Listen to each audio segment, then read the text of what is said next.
What is good, everybody, man? Thank you for tuning in. It's been a little minute since we've done a live stream, man. So let me know if you can hear me all right.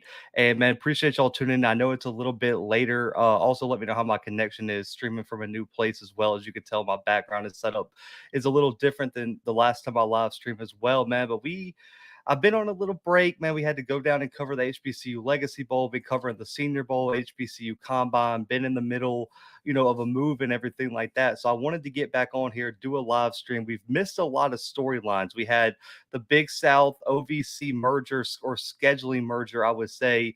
Jackson State released their schedule just recently, and on top of that, we had North Carolina A&T headed to the CAA after their exit from the Big South, and on top of that, their exit from the MEAC not too long ago as well. So we have a lot to get to, but we'll start with, I know the storyline that everyone wants to talk about is that Jackson State schedule and what my thoughts on it. I know Scotty did a show. I know a bunch of other channels have already done a show, so I'm a little bit late on the news. I just figured I save it for the mailbag because I know that's going to be a big question around the channel. So for me, my criticism of the SWAC as a whole in Jackson State has always been scheduling out of conference teams, FCS out of conference teams. The money games are nice. Yes, you need one of those. And I've kind of come to terms with that as Mr. Campbell and some of the other listeners have really brought it to my attention, some of the financial struggles that SWAC teams, MEAC teams, HBCUs as a whole go through. But for me, you still have some games on your schedule that are open enough to play some out of conference teams. You've seen Alabama A&M do it. Mississippi, Valley does it. Texas Southern, PV at times, and things like that. So for me, I think this is all I wanted. I'm cool with all the conference games. I'm cool with the Tennessee State game because for me, Tennessee State, I think, is an interesting case in the OVC this year. I think with some of the departures that conference has had and how good Tennessee State looked at the end of last year, I would not be surprised if Tennessee State found a way to surprise everybody and win the OVC this year. So I don't think that's going to be a quote unquote gimme game for Jackson State at all. So I'm okay with them having that Tennessee State game on the schedule. And I think for me, it is better than a matchup with, I believe it was UAPB was the SWAC Classic game that was supposed to happen. So for me, I'm cool with that game. And the only thing I had an issue with was the D2 teams. And I went on Scotty's show today, and me and Smash kind of talked about it. I don't like anybody scheduling D2 teams. If you're going to just do one, which was my biggest issue with Southern schedule. But for me, bringing in Campbell, and, I'll kind of give my take on that team here in a minute. Bringing in Campbell, not just for a game in the vet, but to bring Campbell in during homecoming, I think was a big statement by Jackson State, by Ashley Robinson, by Coach Prime. One, that's going to be probably your most raucous environment that you have, or the most packed game. Homecoming, the boombox, if it's in Jackson, and or the Soul Bowl with Alcorn, or I know they just renamed it, but I know it as a Soul Bowl. One of those three games is going to be your most packed out game. And so you bring an opponent like Campbell that is going to pique the interest of not just SWAC fans, not just fans from Jackson, but you're going to pique the interest of FCS media in general, which opens you up to a wider range of interest and people tuning in for that matchup, because I think there are going to be some people from Campbell who travel, maybe not as many as you would see from another SWAC school or something like that, but I think people in FCS media are going to be intrigued by this game. Mentor just landed the #2 FCS recruiting class behind Jackson State. They had the #1 high school class as well. Now, will that go to on the field performance? I don't know. Last year they lost their starting quarterback. I believe it was in the Robert Morris game, if I'm not mistaken. It was like it was the late October game. I don't remember which one it was. They lose their starting quarterback. I think they had 2 one-loss games, and then on top of that, they also had to play James Madison. They had to play Liberty. Kennesaw State was a brutal matchup for them, and then they also had to play Monmouth, who was a second or third round playoff team just a year ago. So for me, I love the matchup. That's all I asked for. So I'm going to give it a B plus, and I think it's a good schedule.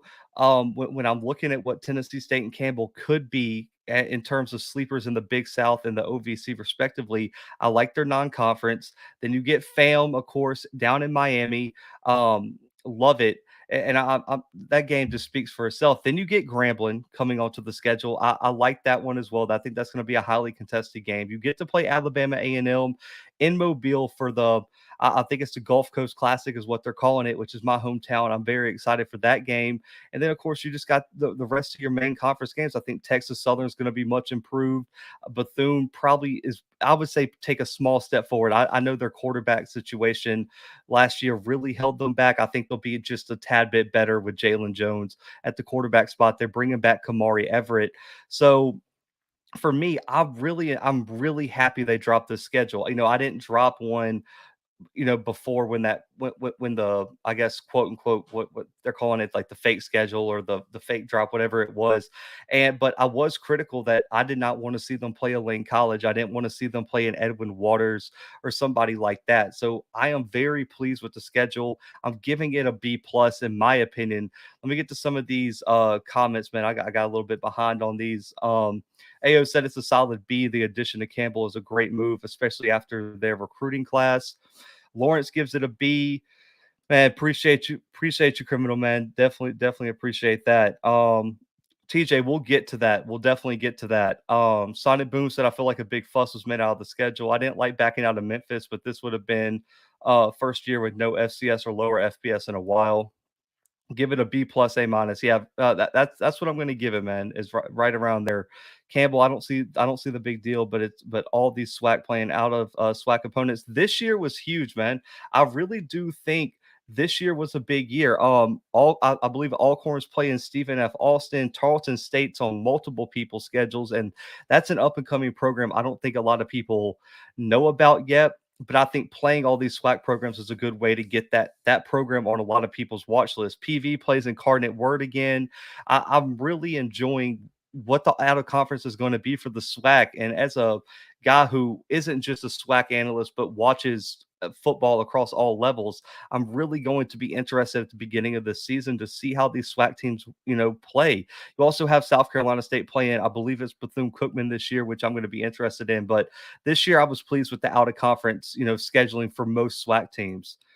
All of a sudden I've seen all these articles about Campbell. Exactly, man. Great. It was a great moment for them to kind of build off that recruiting class.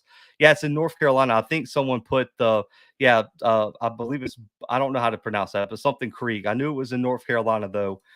Do you think JSU Campbell would be a home and home, maybe a neutral site game?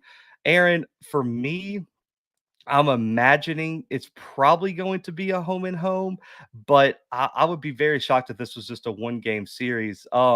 If they did do neutral site, I guess when you're looking at North Carolina to Jackson, maybe you can put it in Atlanta or something like that. But I would imagine that Campbell would want a home and home because you would want to try to jump on that financial gain of Jackson bringing all those fans up to North Carolina. Now, I don't know how many would travel or off the top of my head how big Campbell Stadium is, but I don't think it's huge. I think Jackson State would bring a lot of fans. So I would like to see a home and home, but I'm not sure, Aaron, if that's like a contract signed or this is just a one-time game.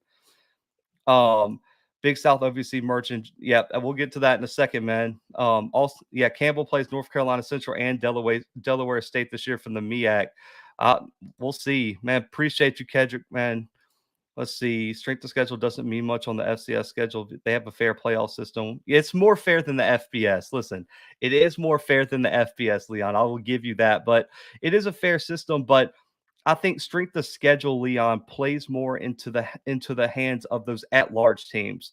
Not the at-large from the MVFC, not the at-large from the Big Sky, sometimes the CAA, maybe the SoCon, but I think it does play a role. It played a role for FAMU. I think it hurt Mercer last year. I don't think Mercer had a great strength of schedule, and it kept them out of the playoffs. So I think for these bubble teams, which is what a second or third place SWAC team is going to be, I think it does matter to a point. I think that's why you saw Alabama A&M go out there and get Austin Peay, get Troy, get some of these games scheduled to help their perception, because I think they could be the FAMU of this year.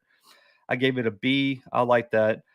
Do you think it's JSU to add a tune-up game in week 0? I don't see them adding any more games, TJ. I would be I'd be very shocked if they added a game. So I don't think you're going to see them play in week 0. And I think next year, don't they play in the I believe next year they play in the SWAC MEAC Challenge. So I don't think they're going to play a week 0 game this year, TJ.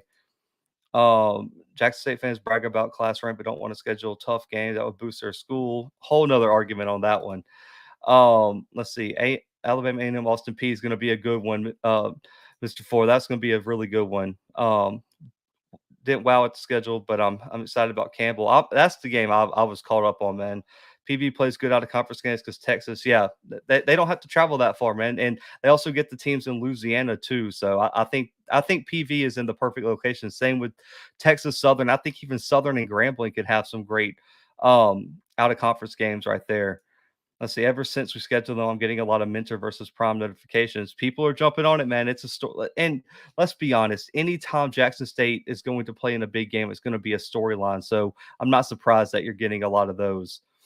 Let's see. I believe JSU plays ULM next year. I hope they play another out of conference FCS team. I'm pretty sure they're playing South Carolina State one of these years. So I'm not sure, Rennie, but I'll have to double check that. Man, appreciate you, Sean. Appreciate you. Man, you were too much. You were too much, man. It's not a big stadium. Mike Minner has done a lot of good things at Campbell. And I think so. Let's talk about Campbell for a minute because I know a lot of the other channels that cover SWAC football really don't watch a lot of other FCS football. So Campbell hasn't been, I don't even think they've been I don't think they've been D1 for very long. I believe it's only in the past, you know, maybe past decade or so that they've even been at this level. So it's still a very, very young program when comparing with the upper echelons of the FCS. And they've kind of bounced around. I believe they were in the Pioneer League eventually. They went to the Big South. Now we're going to kind of see, are they going to take the move to the CAA as well? We'll talk about that in a minute. They could move conferences potentially, but right now they're in the Big South, man. They had a solid year last year. Their defensive end won the Big South Defensive Player of the Year. They had a really good freshman linebacker I mentioned on Script Show that was a freshman All-American. They were, man, their wide receiver, I'm blanking on his name. He's in the transfer portal now, had a ridiculous season. They were averaging almost 300 yards passing per game. Their defense really kind of held them together, I believe. I think they're a defensive first team, not shocking with Mentor as the head coach. They just hired Pat White as the QB coach. They just elevated someone within the program for the new OC position. So they got a new staff, which means there's going to be some question marks around how all that fits together. And on top of that, they got to replace their best player, which was their wide receiver, and the defensive end hasn't really announced. I don't know if he's coming back or not. So they got some holes, but they're a young team. I think the secondary is going to be their strength, and I don't think they're going to be afraid to throw at Jackson State. So I think that's why I'm so excited for this matchup, because I don't think they're going to duck anything, and I think they're going to throw their full force at Jackson. I'm excited to see it. Campbell's 45 minutes from Raleigh. Okay, that makes sense. Let's see. Why won't Jackson play NDSU or Montana? So, I'll briefly address this, man. What people are going to say is, unless North Dakota State or Montana came down to play Jackson in Jackson, they don't care. They're not going to travel to the Fargo Dome. They're not going to travel to Montana. They're just not going to do it. And it's not something that interests them because, in their opinion, they make more money playing local teams in the SWAC. So it's just not going to happen unless a home and home or something like that is worked out. Let's see. I hope Lindenwood plays UAPB week 1. That's another big story, man. That they jumped up. That they jumped up there. Leon said the FAMU game is week 0. Is it? I thought it was late week 1. It might be. It might be. Let's see. North Carolina A&T and South Carolina State have the toughest schedules in HBCU football. A&M and Alabama A&M and FAMU, the only SWAC schools that will challenge themselves. I wouldn't say that. Okay. I'll say this. Well, hang on. Wrong thing. So for me, I don't think that's true because there's a lot of not lower tier SWAC teams, but SWAC teams that might not be the face of the SWAC. Texas Southern, PV, even Southern up until this year has went out and challenged themselves. I believe Valley has done it because Valley UAPB, I believe, have both played both Dakota schools. They went out and played Montana. Alabama A&M's played some tough in-state opponents. So is Alabama State. So I wouldn't say that. I just think right now, man, what you're seeing is that there's more stakes put on it. I think you're seeing more media like myself and like some of the newer guys that have been outside the SWAC coming in and saying, okay, well, why aren't we expanding this to play these top FCS teams? I don't think it's been I don't think there's been that external pressure in a long time. But I wouldn't say that. But North Carolina A&T playing North Dakota State is going to be crazy. It's going to be crazy. I'm excited for that game. See, which player are you most excited to see play this year? I feel like the easy answer is Travis Hunter, but so I won't go that way. I would say in the SWAC, I would say Halloween, Kedrick. I don't know if he's going to win the QB battle, but I really, really want to see Halloween in that Hugh Jackson offense. I want to see what he does with that Grambling team. So I would say Halloween right now, man. I think his potential's through the roof. I'm very excited based on the film I've watched on him. So I'm gonna go with Halloween, and then we can put Travis Hunter as a second man. Anybody who doesn't get excited to see the number one overall player play, I think you got to question how much they love college football. Let's see, South Carolina State and Texas State next season for JSU. That's what I thought. I'm pretty sure that I was pretty sure they play South Carolina State. I'm sorry, but JSU's not ready for the top FCS schools. Let's see. I have a feeling year 4 JSU is going to get the game against FSU. Man, FSU isn't scheduling anybody with Jackson anything in it. They just got beat by Jacksonville in baseball. They've been beat by Jacksonville State. They've just got beat by Jacksonville. Anything with Jack in it, Florida State's not scheduling them. TJ, I think it's run out for Florida State, man. Yeah, it's week 1. That's what I thought. Let's see. Valley. JSU can play Kennesaw, Jacksonville State, McNeese, all bus rides. Let's see. I want to see JSU versus North Carolina T in Atlanta. That would be a good game. I will sign up for that, but I don't think North Carolina A&T wanted any more challenges after having to go to the Fargo Dome this year. Once you go to the Fargo Dome, I'm shutting down my out of conference, man. I don't want a chance to get beat up any more than what's going to happen when they travel when they travel up there. I just can't see it. Let's see. Good choice. QB has been a question for them going into next year. I know everyone's interested in the Alabama A&M QB battle. I personally think that Grambling QB battle could be just as good, or even better, to be honest. Because I think there's a lot of challengers in that room. I don't think any of the quarterbacks transferred out from last season. And you bring in Halloween. I believe they brought in a kid from high school as well. So I'm actually very, very excited for that Grambling QB battle. But real quick, man. So the Big South OVC merger. So a lot of people were talking about what is the Big South going to do now that they're losing Monmouth, now that they're losing North Carolina A&T and everything like that. So a few misconceptions about this merger. It's a scheduling merger just for football. So it's pretty much that these two conferences are just merging together for football. So the Big South and OVC are going to be separate in every other sport except football. And the sole purpose for this scheduling merger between the Big South and OVC is to keep their at-large bid in the FCS playoffs. You have to have a minimum number of teams to get an automatic bid into the FCS playoffs. So what the Big South and OVC are going to do is combine together for football just to keep their playoff hopes alive. So right now, this awesome tweet from Sam Herder broke it down. Right now, this is if nothing changes.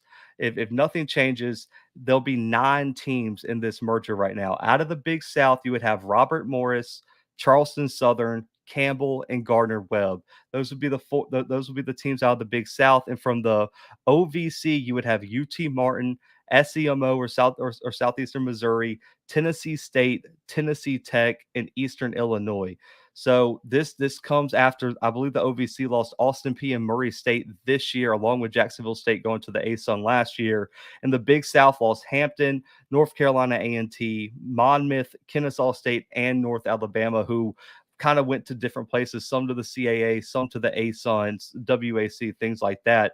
So this is a 9-team alliance right now. It's really kind of the alliance, but it's a smart move, in my opinion, by both conferences. I don't know how much better you get, I guess, in terms of perception, but what you keep is that automatic bid. So it really helps out whoever wins that alliance to get to to get into the playoffs. So this starts in 2023. So this will not be the case this season since the NCAA gives a grace period. So when all this alignment started, so the Big South and OVC still keep their automatic bids just for this season until this alliance, picks up in 2023. So I think it was a good move.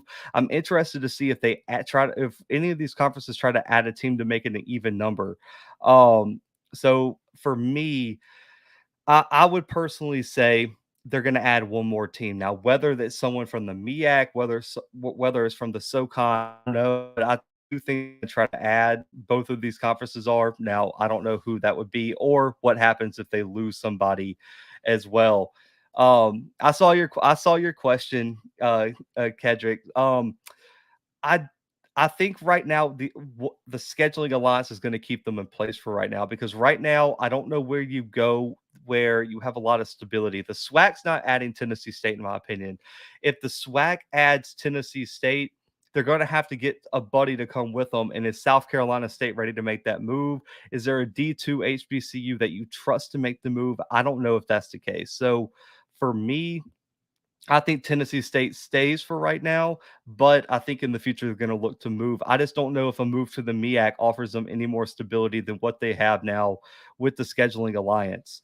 Um, yeah, I just for me, I don't, I see them staying put. Let's see, smart move. Um, let's see. What is the ASUN going to do when Jacksonville State leaves? I think the ASUN is going to stay put right now. Maybe try to add somebody, but I don't know, Lawrence. I don't know who you add right now that adds a lot of value. To be honest, unless the MEAC or the Big South or the OVC breaks up Lawrence, I don't see the ASUN making any big time moves because I don't think any of those programs want to be the reason that their conference collapse. But I think the ASUN is going to stay put right now. If I had to guess, at least. Let's see. Yeah, the OVC just added a Division II school. It's like Linwood or something like that.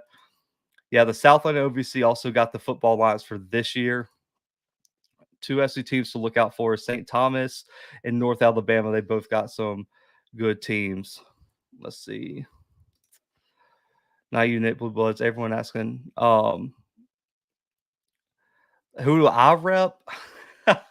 Everyone knows I'm an Auburn guy at heart, man. But if I had to, I roll with FAMU in the SWAC this year, so we'll see. But yeah, I'm still an Auburn guy at heart. Let's see. How do you feel about Campbell's chances making it to the playoffs when they eventually battle the OVC schools? This year, I think Campbell's a dark horse, man. I think the most I can see them as being a borderline at large bid. I mean, if they win the Big South, they're definitely in, but I would say it's going to be a tough road. I don't know if I'm going to give them the nod right now. I think right now I'd probably have them second or third in the Big South, and that's if everything works out for them. If they're going to get into the playoffs, I think they're going to have to probably beat Jackson State, I would imagine, and they're going to have to hope some of those freshmen live up to the billing. I mean, they're going to have a bunch of young players contribute. Hopefully, they don't have the injury bug that they had last year. But I would say right now, Chris, I would probably give them a 35% chance to make the playoffs right now. MEAC is a sinking ship. Writing is on the wall. Let's see. ASUN will have 5 teams in 2023. If they got 5 teams in 2023, they're going to have to ask somebody. But it's really going to come down. Could they ask someone from the Big South? I mean, let's look who they got left. I mean, I don't know. I mean, maybe you go after Tennessee State. I think if I got to pick the best case scenario, Lawrence, looking at what the OVC has left, I'm going after UT Martin or SEMO, Southeastern Missouri. I think those would be my 2 choices for the ASUN if I got to pick. But I just find it hard, man. I find it hard to see who's gonna jump ship, but that's who I would target if I was the ASUN, if I had to. Appreciate you, Nick, man. Try to do my homework. I try to. North Carolina A&T better win the Big South. Man. Okay, so for North Carolina A&T, this year they finished, I think, third in the Big South last year, Lawrence. And this year, Kennesaw won't be there. I agree. I think in North Carolina A&T, if you're looking for the longevity of the program, you got to win. You have to win the Big South this year, because when you're looking at the stability of the program with coaching and players, you should be in a better place than Campbell. You should be in a better place than what Robert Morris, Charleston Southern, and Gardner Webb. I think North Carolina A&T has to be the betting favorite for the Big South, but can they make it happen? I don't know, because I agree. If you're going to the CAA, you better be ready, because the competition is going to be a major step up, because the CAA is no joke. And on top of that, Monmouth is following you to the CAA, and you know what happened when y'all faced off last year. Monmouth is not going to be an easy win for you. It's time to go back down to a 7-game mandate. That maybe Valdosta State to the ASUN. You see, I would say Valdosta, like in terms of on the field performance, Lawrence, I think Valdosta State to the ASUN definitely makes sense. Now, I don't know if there's anyone in the chat that can speak on it, or wants to call in or anything. I don't know what their financial situation is. I don't know anything about any of that. So for me, I would say maybe on the football field it makes sense, but I would have to look more into what their financial structure is behind the scenes. Some D2 teams will be coming up in a couple years. West Florida is capable. I agree. West Florida is in a major city. It has a big its enrollment is skyrocketing. I know a lot of people who go there play football there. I think West Florida is going to be on that short list. Let's see. Big South ASUN OVC. What's up with the Southland now? They've been quiet. Right now, Mr. Ford, I'm pretty sure the Southland's kind of hanging out. They added Texas A&M Commerce, I believe. They might add one more D2 team if they can get them.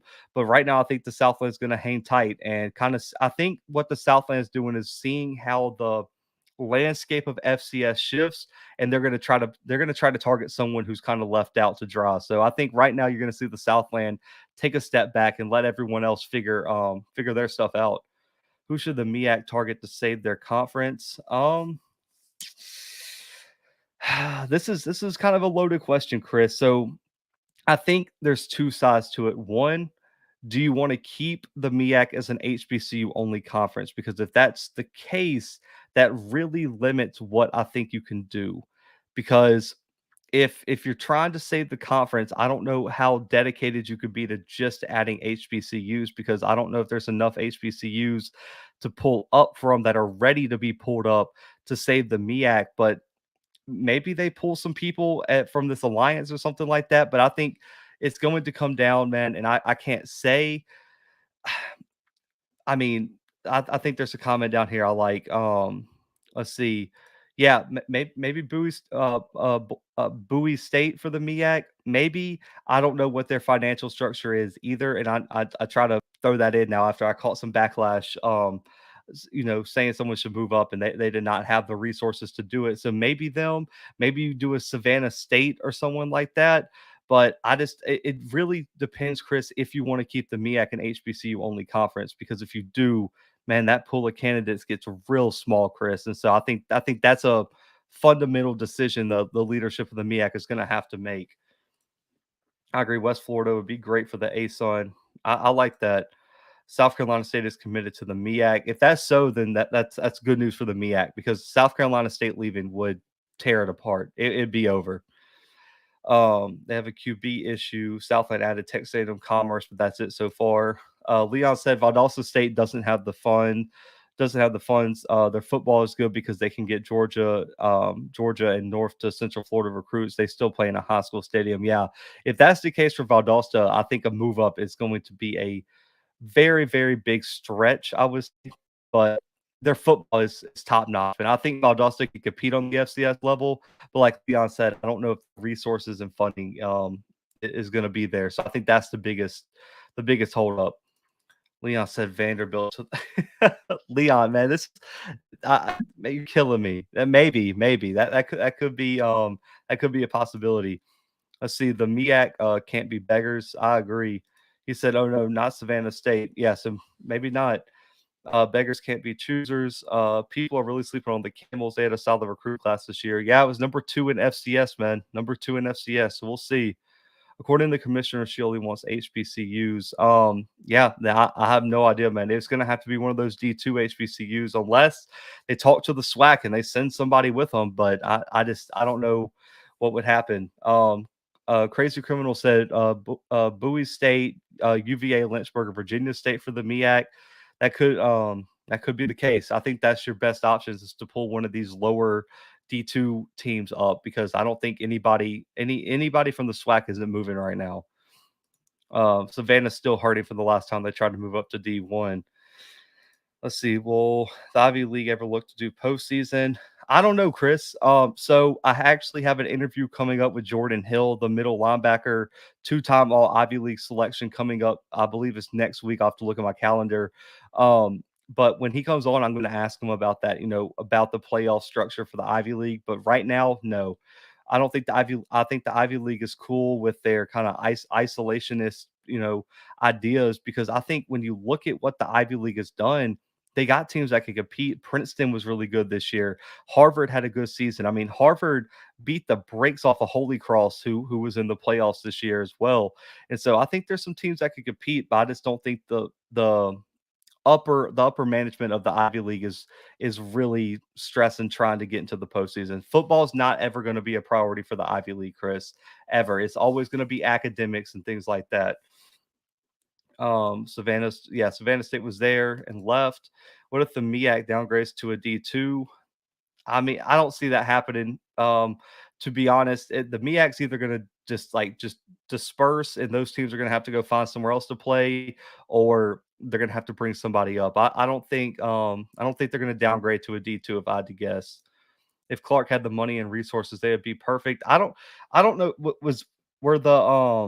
were the rumors on Twitter true about Clark Atlanta moving up? Y'all let me know in the comments. I saw some tweets about them potentially moving up, but I wasn't sure if that was a factual or not. So definitely let me know in the comments. Weaver State did a game for week 1. Do you have any news? I'll look into that, Lawrence. I'll let you know who they're looking at or potentially who has an opening. Man, week 1's a tough one to have an opening. They're probably going to have to go play some FBS team, or I guess maybe schedule a D2 team up there. But I haven't heard anything of it. But I'll look into it for you, Lawrence. Kedrick's like, I get an interview. I'm a 5-star. Man, you're wild. You're wild, Kedrick. I was around a lot of Ivy League sports teams this summer. I can absolutely say that Ivy League sports players want postseason bad. They don't like Ivy League rules keeping them out. It's and I like this comment. They're just too archaic. The Ivy League is going to be the Ivy League for the end of time. I mean, and there's a reason that they've historically they've been some of the most successful programs in college football. When you look at Yale, when you look at Princeton, when you look at Harvard, historically they won all the championships way back in the day because they were really the only ones playing. And so for me, the history is there, and I would love to see them in the playoffs, but the leadership is not going to let it happen. They're going to have a complete reboot of everything that the Ivy League stands for. And I agree the players probably want it, but like we've talked about so many other topics, until the people in charge have that shift in mindset, it's probably never going to happen for the Ivy League, man. Just ever. I'm still not going to Birmingham the next 2 years. Let's see. Do you think the OVC, Big South, and Southland merge to form a super conference, East and West schools? Now that is an interesting idea, Finisher. That could be something. That could be something to look for. I think that's more likely, Finisher, if these conferences lose more people. If the Big South loses Campbell to the CAA, if the Southland loses Southeastern Louisiana or Incarnate Word to another conference, the OVC loses somebody else to the ASUN or the WAC, I think that would be much more likely. I think right now they're going to probably try to stick it out, but if the Southland's struggling, they're probably going to call it up and try to do something like that. But that, I wouldn't say a super conference, I would say like a super scheduling alliance, because they're probably still not going to want to combine for all sports. I would imagine it's probably going to be just a football only thing. I think the MEAC will try to look to get Bethune back, make sure the Florida Classic never goes away. I feel like Bethune is better off in the MEAC. That's an interesting thing. If there's somebody from Bethune in the comments, definitely, give your take on that. I don't know if they're going to want to leave the SWAC though, Chris, because of all the eyes that are on the SWAC. Are you going to want to leave a conference that is getting attention because of Coach Prime and Jackson State, getting attention because of Hugh and what Grambling's doing, Willie Simmons and FAMU is doing their thing. I don't know if Bethune wants to do that. They probably could be a little bit more competitive, but I don't think, and I like this comment too. I don't think Bethune and FAMU are ever going to take the risk of being in another conference just in case that Florida Classic gets put in some sort of jeopardy, because that's a classic that can never go away. I mean, that classic has to be played. So I don't see that happening. Brian, so is Art in or out at Grambling? I've been waiting, man. I don't know. I don't know if they've received any backlash. I don't know if they're being careful behind the scenes, making sure they got all their boxes checked. I would imagine it's a little bit of both, but I would imagine they're going to have to make a move here very soon. I mean, it's February 23rd as we're on this live stream. You're going to want to have your staff filled out in some sort of way. You need it for recruiting. You need it for spring practice. I don't know when the official announcement's going to happen, but I haven't heard any other names linked to the job. So maybe they're just making sure they got all their boxes checked before taking the risk of hiring Art Browse due to the public backlash. And I said the CAA is getting crowded. JMU was the class of the conference. Now they're just a regular conference. That's true. They're going to have North Carolina A&T, Monmouth, Villanova step their game up consistently, or they're just going to fall victim to being I guess a mid-level FCS conference. He said BCU and FAMU is like PB and J. North Carolina A&T's major problem was QB play or offensive play. I'll agree with that, man. I'll agree with that. What's up, Blue? Man, what's up, James? It's a shame that the Ivy League is in the playoffs. I'd love to see Dartmouth in the playoffs. They got some good teams. You can say whatever you want, and I know a lot of people there's hardly anyone that watch Ivy League football. Let's be real with each other on the live stream. Not many people can say they've watched an Ivy League game in the past 5 years, but they got some good teams. Harvard's been really good. Dartmouth's been really good. You see Yale be good some years. Princeton was a top 25 team this year. It is a shame. I would like to see the Ivy League get their automatic bid back. I want everyone to have a bid, whether it's the champion or the second place team. I want to SWAC an Ivy League team in every playoffs, man. I want to see it.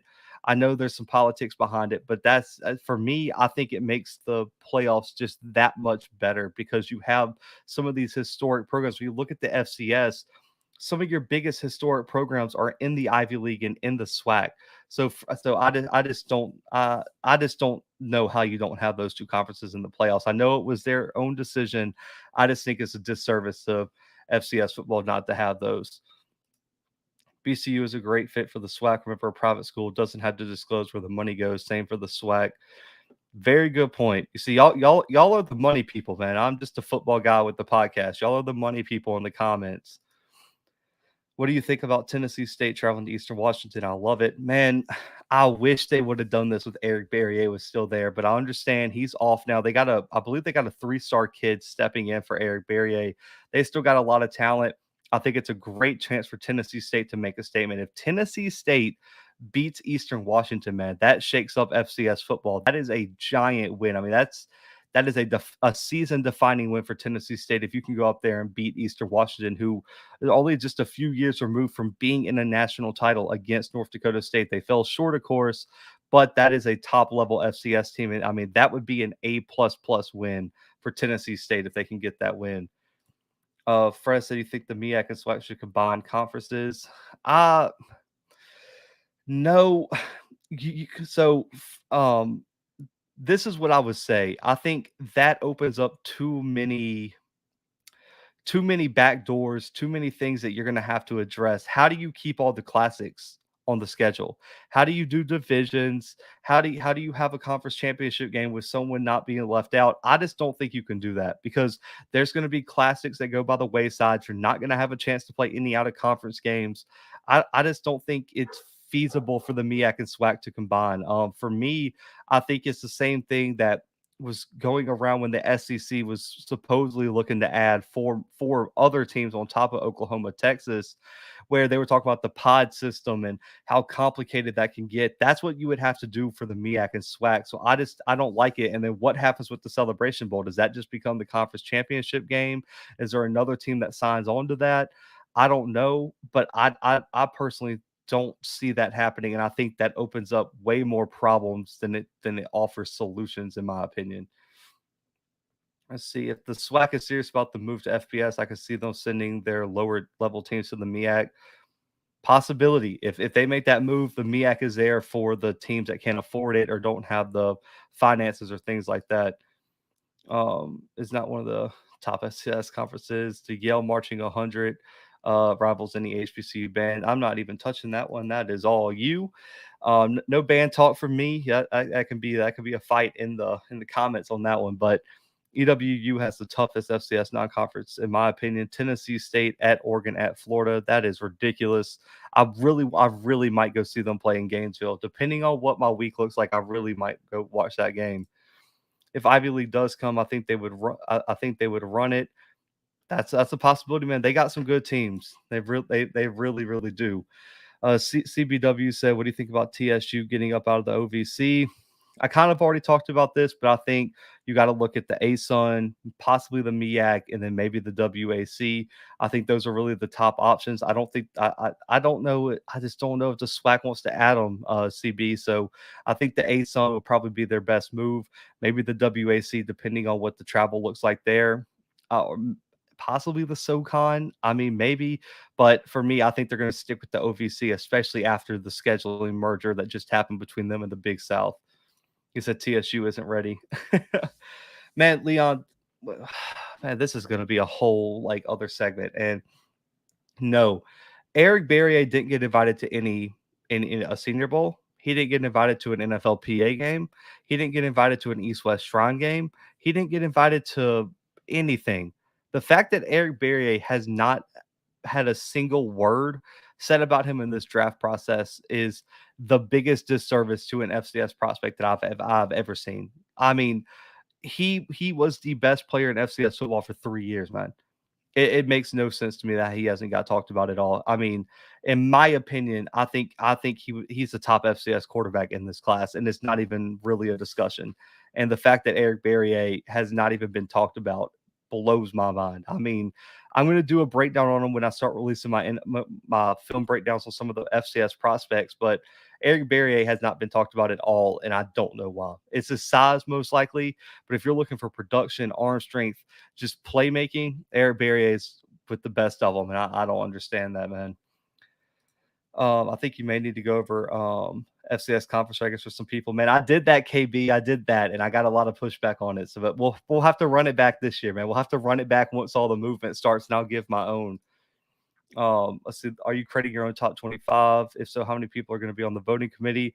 I don't know, Lawrence. Yet I am trying to get myself on the stats perform top 25, so like an official voter.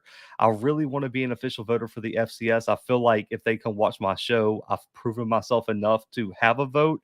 I feel like they can tell that I at least know what I'm talking about. I'm not just some random dude throwing votes out the woodwork. And if I don't do that, I would, like, for me, I really would like in my I don't is do y'all hear that ringing? Hang on. Let's see. It won't let me make it hold. All right. Anyway, um, for me, I'm going to release my own top 25 if they don't let me vote. So for me, I would say, I would say yes. I'm going to do my own top 25 if I don't get approved to be a voter. Let's see. One thing I like to see is the Ivy League collab with the MEAC or SWAC and form another bowl game. I could see that potentially, in my opinion. Let's see. I just like the way Blues focus on football. Man, shout out to All Script, man. Appreciate it. Let's see. It just makes no sense. Listen, I don't understand. He didn't even get drafted in the quarterback draft for the what's it called, for the what was the USFL or what just happened. It blows my mind. Hang on real quick. Let's see if I can. So I think someone's You live on the Blue Bloods. What's good, guys? Comment in the comments. Can y'all hear Scotty or not, man? I'm trying to see if they can hear you or not.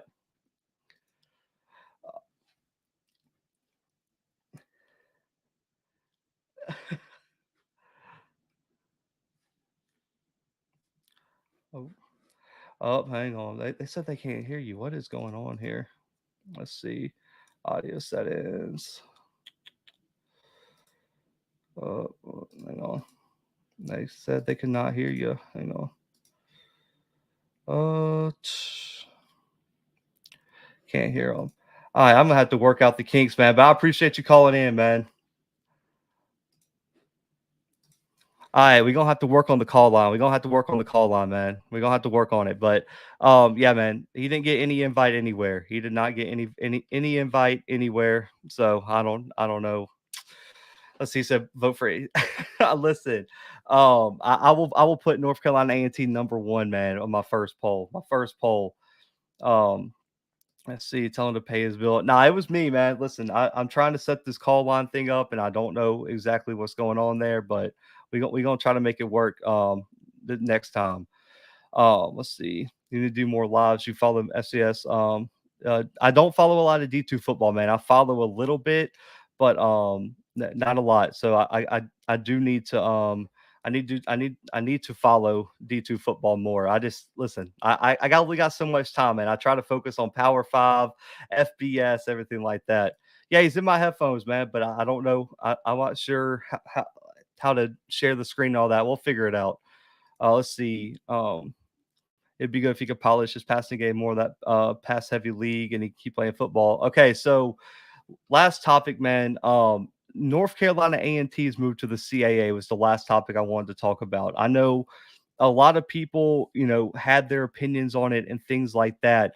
But I want you guys to comment. What was y'all's take on the whole in your, I guess, in your opinion, was this a good move or a bad move? Like, and if it was a bad move, I want you to tell me what conference they should have joined. I want you to tell me, should they have went to the MEAC? Should they have went to the SWAC? Who should they have joined? Because for me, I'm going to go ahead and give my opinion on this. I'm going to say I think it was a good move. I do think the CAA is a much more stable conference than the Big South was, and and this is what I tried to put into perspective in the comments on All Script Show. For me, I think their end goal, based on what I have been told by North Carolina A&T people, based on their moves, their goal is to win an FCS championship. Their goal is to compete in the playoffs. Their goal is to eventually possibly move to FBS. They want to be they've been on the forefront of being that first HBCU to make these moves. So for me, I think moving to the CAA is a good move for them because it ultimately gets them a step closer to their ultimate goal of winning a national title. And on top of that, potentially setting themselves up to move to the FBS, because you've seen teams who were very successful in the CAA, very successful in the playoffs, make that move. So I really do like the movement. I know I'm on like I would say the outskirts of that, but I personally think it was a good move. It's going to take some time for them to compete. I don't think they're going to move into the CAA and win it immediately, but I do think it's going to help them with recruiting. I believe that conference shares its income or everything like that. They have like revenue sharing. I don't know exactly how it plays out, but for me, I don't think they're running from competition, and so therefore they're okay to go play Villanova. They're okay to go play Monmouth and some of those teams that are going to be at the top of the CAA. And I understand the argument that people are like, well, they're an HBCU. They should have came to the HBCU conference. They made a bad move to the Big South, but their goal isn't to win a Celebration Bowl. Their goal is to go on and win and go on and win an FCS championship. And so moving back to the MEAC doesn't open up that opportunity for them because contractually, if they win the MEAC, they can't. They literally cannot go play the playoff. Can't just opt out of the Celebration Bowl because you're automatically tied into the Celebration Bowl if you win the conference. So I do think I do think it's a really good move. And so for me, I really really like it. And let me get to y'all's comments here. Let's see. I love the move as a North Carolina A&T alum from DeAndre. North Carolina A&T always follows my Hampton Pirates. Makes sense. You're crazy, man. I love North Carolina teams move to the CAA. CAA basketball is better than the Big South. Fred said, I wish they would move back to the MEAC, but I do like the CAA move.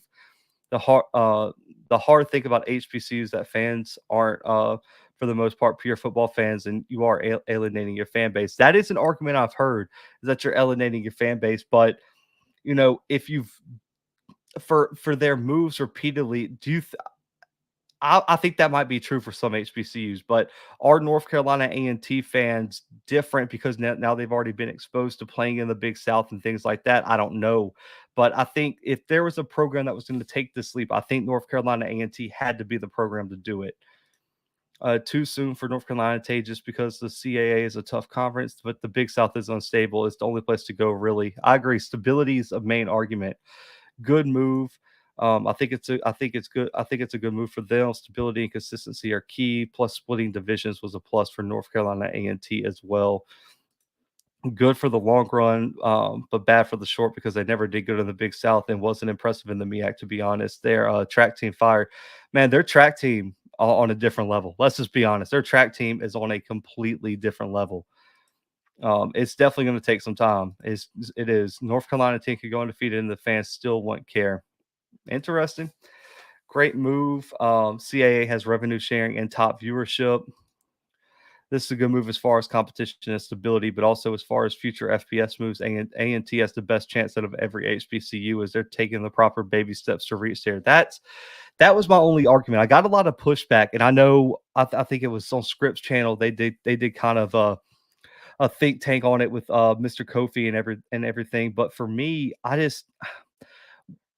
my biggest thing is you can't put A&T into your personal mindset. So I understand that the callers were saying, "Oh, but this should be their goal." But you can't put it in terms like you have to think, what is A&T's goal? Their goal isn't to win a Celebration Bowl, so therefore the MEAC is out.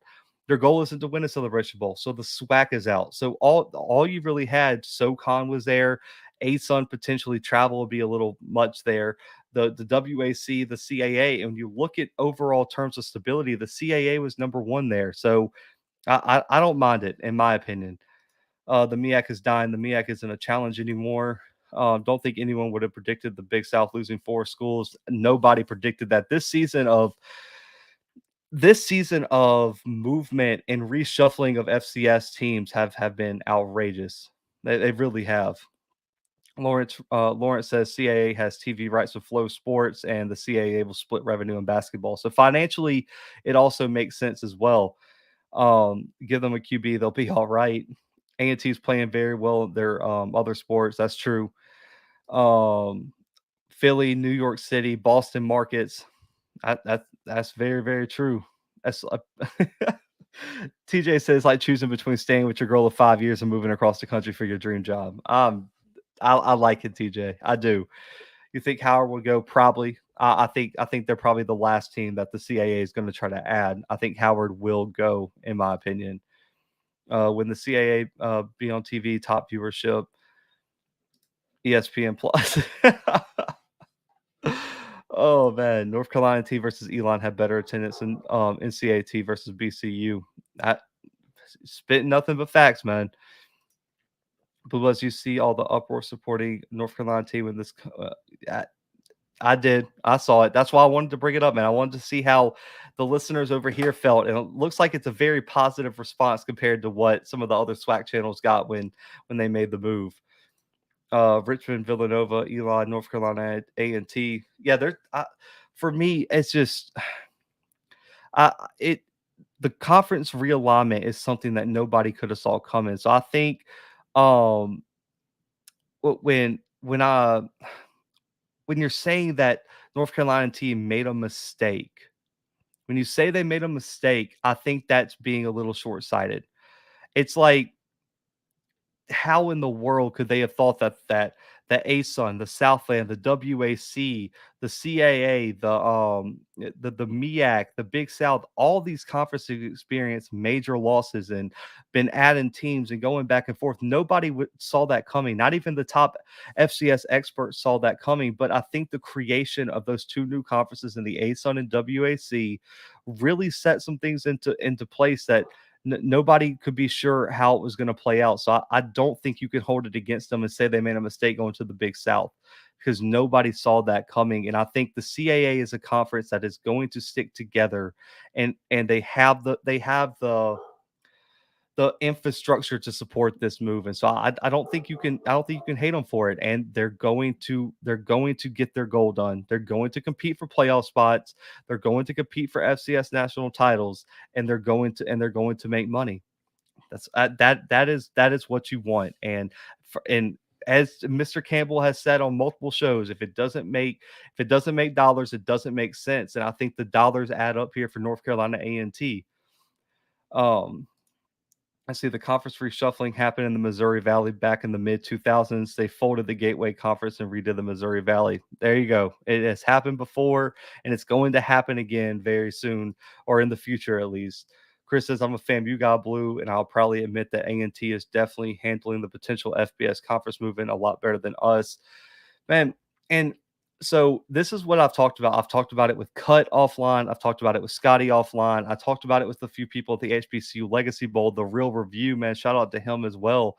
Um, my thing is every decision that every team in the SWAC makes, or every team in the FCS makes, my first thought process is, okay, what is your end goal, and what are you doing to achieve it?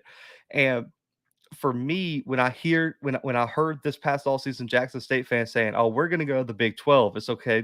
You haven't prepared for this at all. You haven't made a single step toward this. You haven't done anything to prepare yourself for this. But when I look at what North Carolina A&T has been doing, they dominate the Celebration Bowl. They dominate the MEAC. They're going to move up to the Big South, test their hand. They run into a great Monmouth team, a great Kennesaw team, finish third.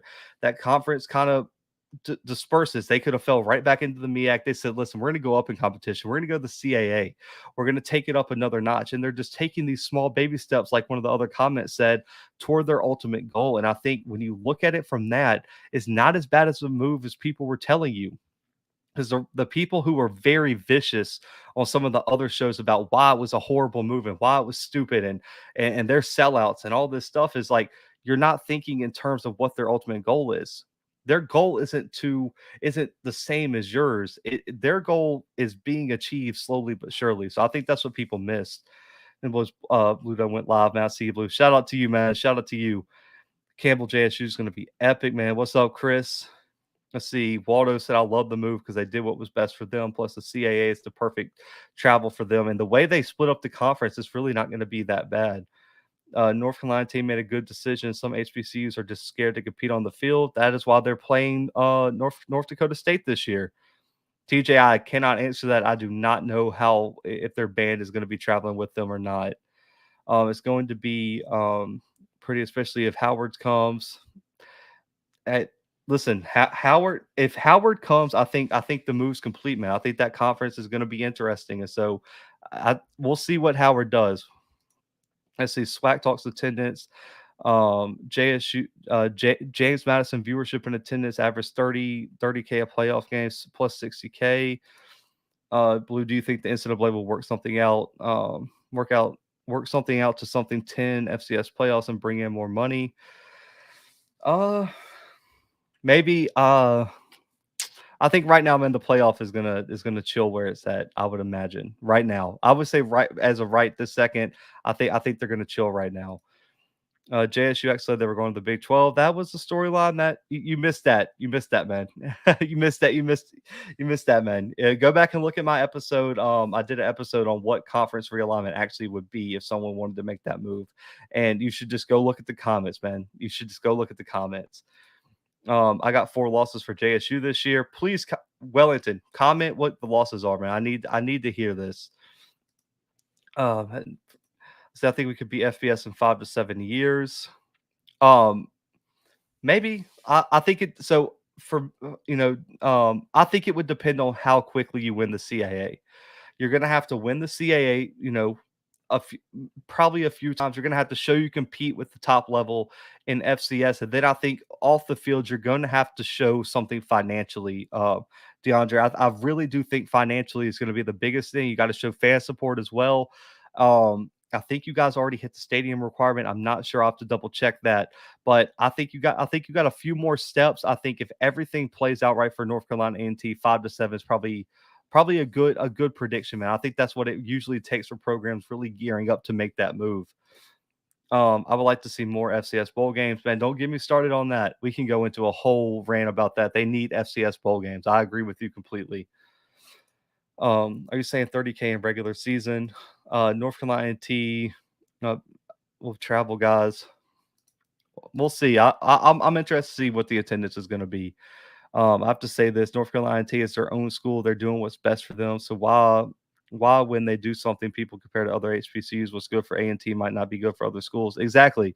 I think that's what was happening, Leon. People were trying to fit a mold that fit other schools, whether it be in the SWAC or the MEAC, and say North Carolina A&T has to fit in just this box.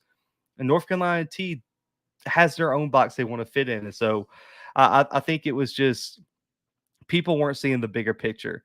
People were looking at it from a narrow viewpoint, saying like, "Oh, well, Tennessee State didn't do this or Tennessee State did that." And they kept comparing to Tennessee State, but anyone who knows anything about FCS football knows the OVC has nothing on the CAA. I mean, the CAA has historically been much better than the OVC, so I don't think I don't think that was a fair comparison. I think what you got was a lot of people who don't watch a lot of FCS football and don't understand that there's more than just one or two FCS conferences that do well.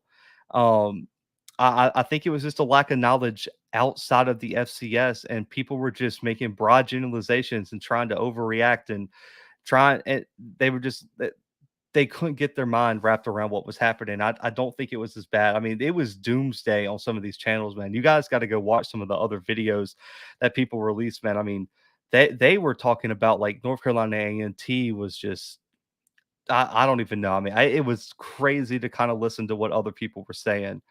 Um, JSU would be a great fit for the Big 12 if there was a Big 12 conference in D2. Man, you are wild.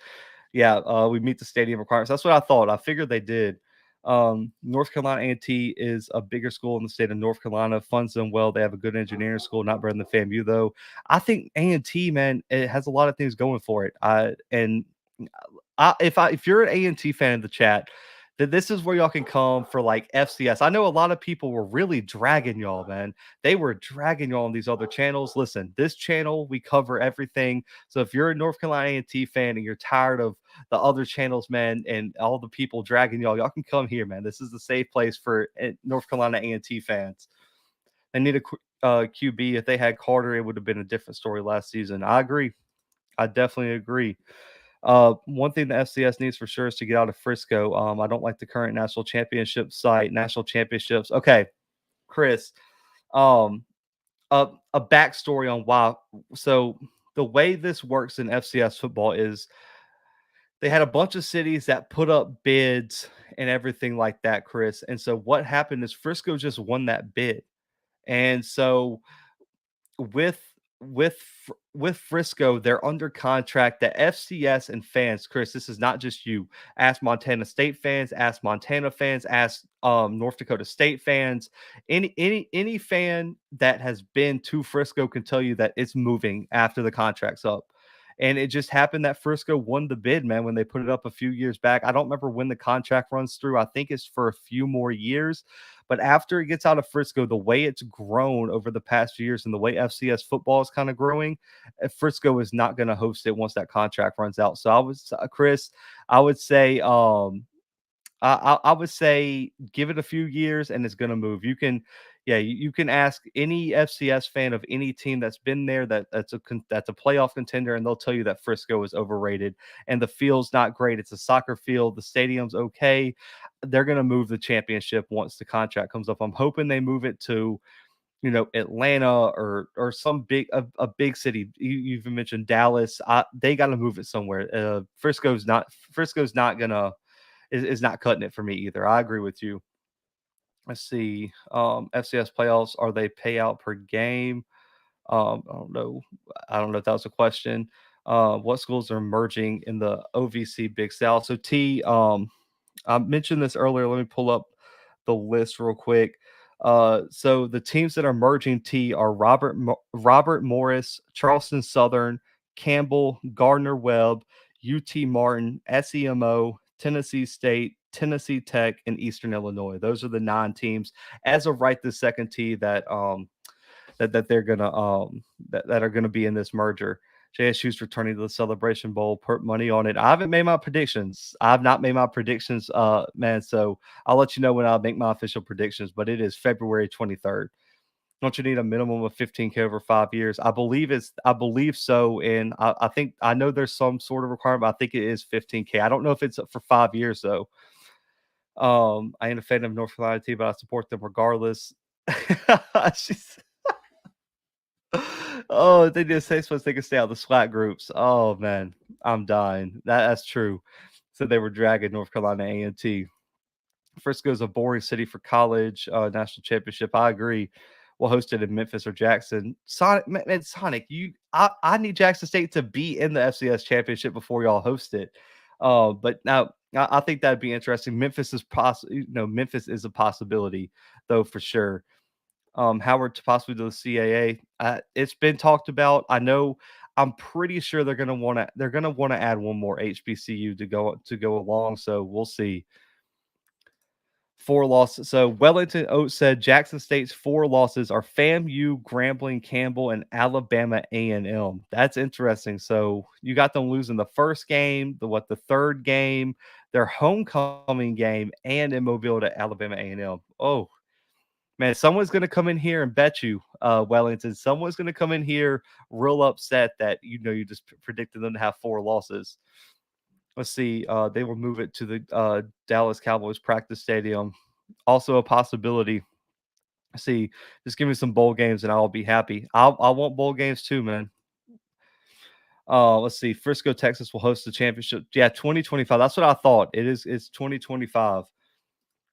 He said, "Stop the cap."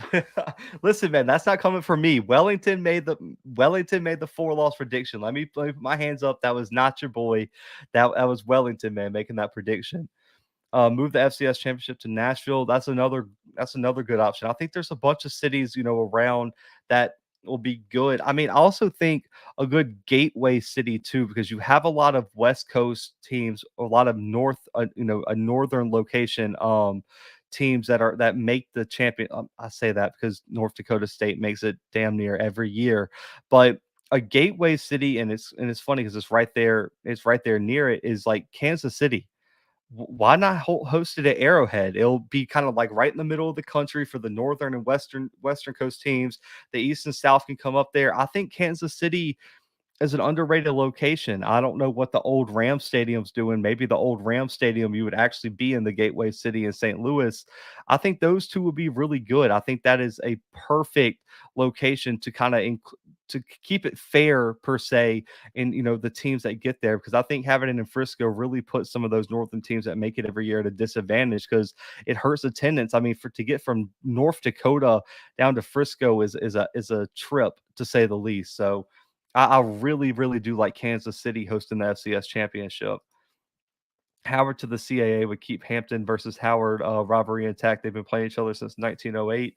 Man, that'd be a good game. I'd be interested to see that. Thanks for keeping it football, man. You already know it's always football here, man. It's probably too much football here, man. It's all football. I will say Alabama A&M will be battle tested this year. I'm excited for all FCS games, man. There are some great games this year, and I'm going to, it's all season. There's a lot of time for content. I always like to do my favorite, non-conference games and things like that.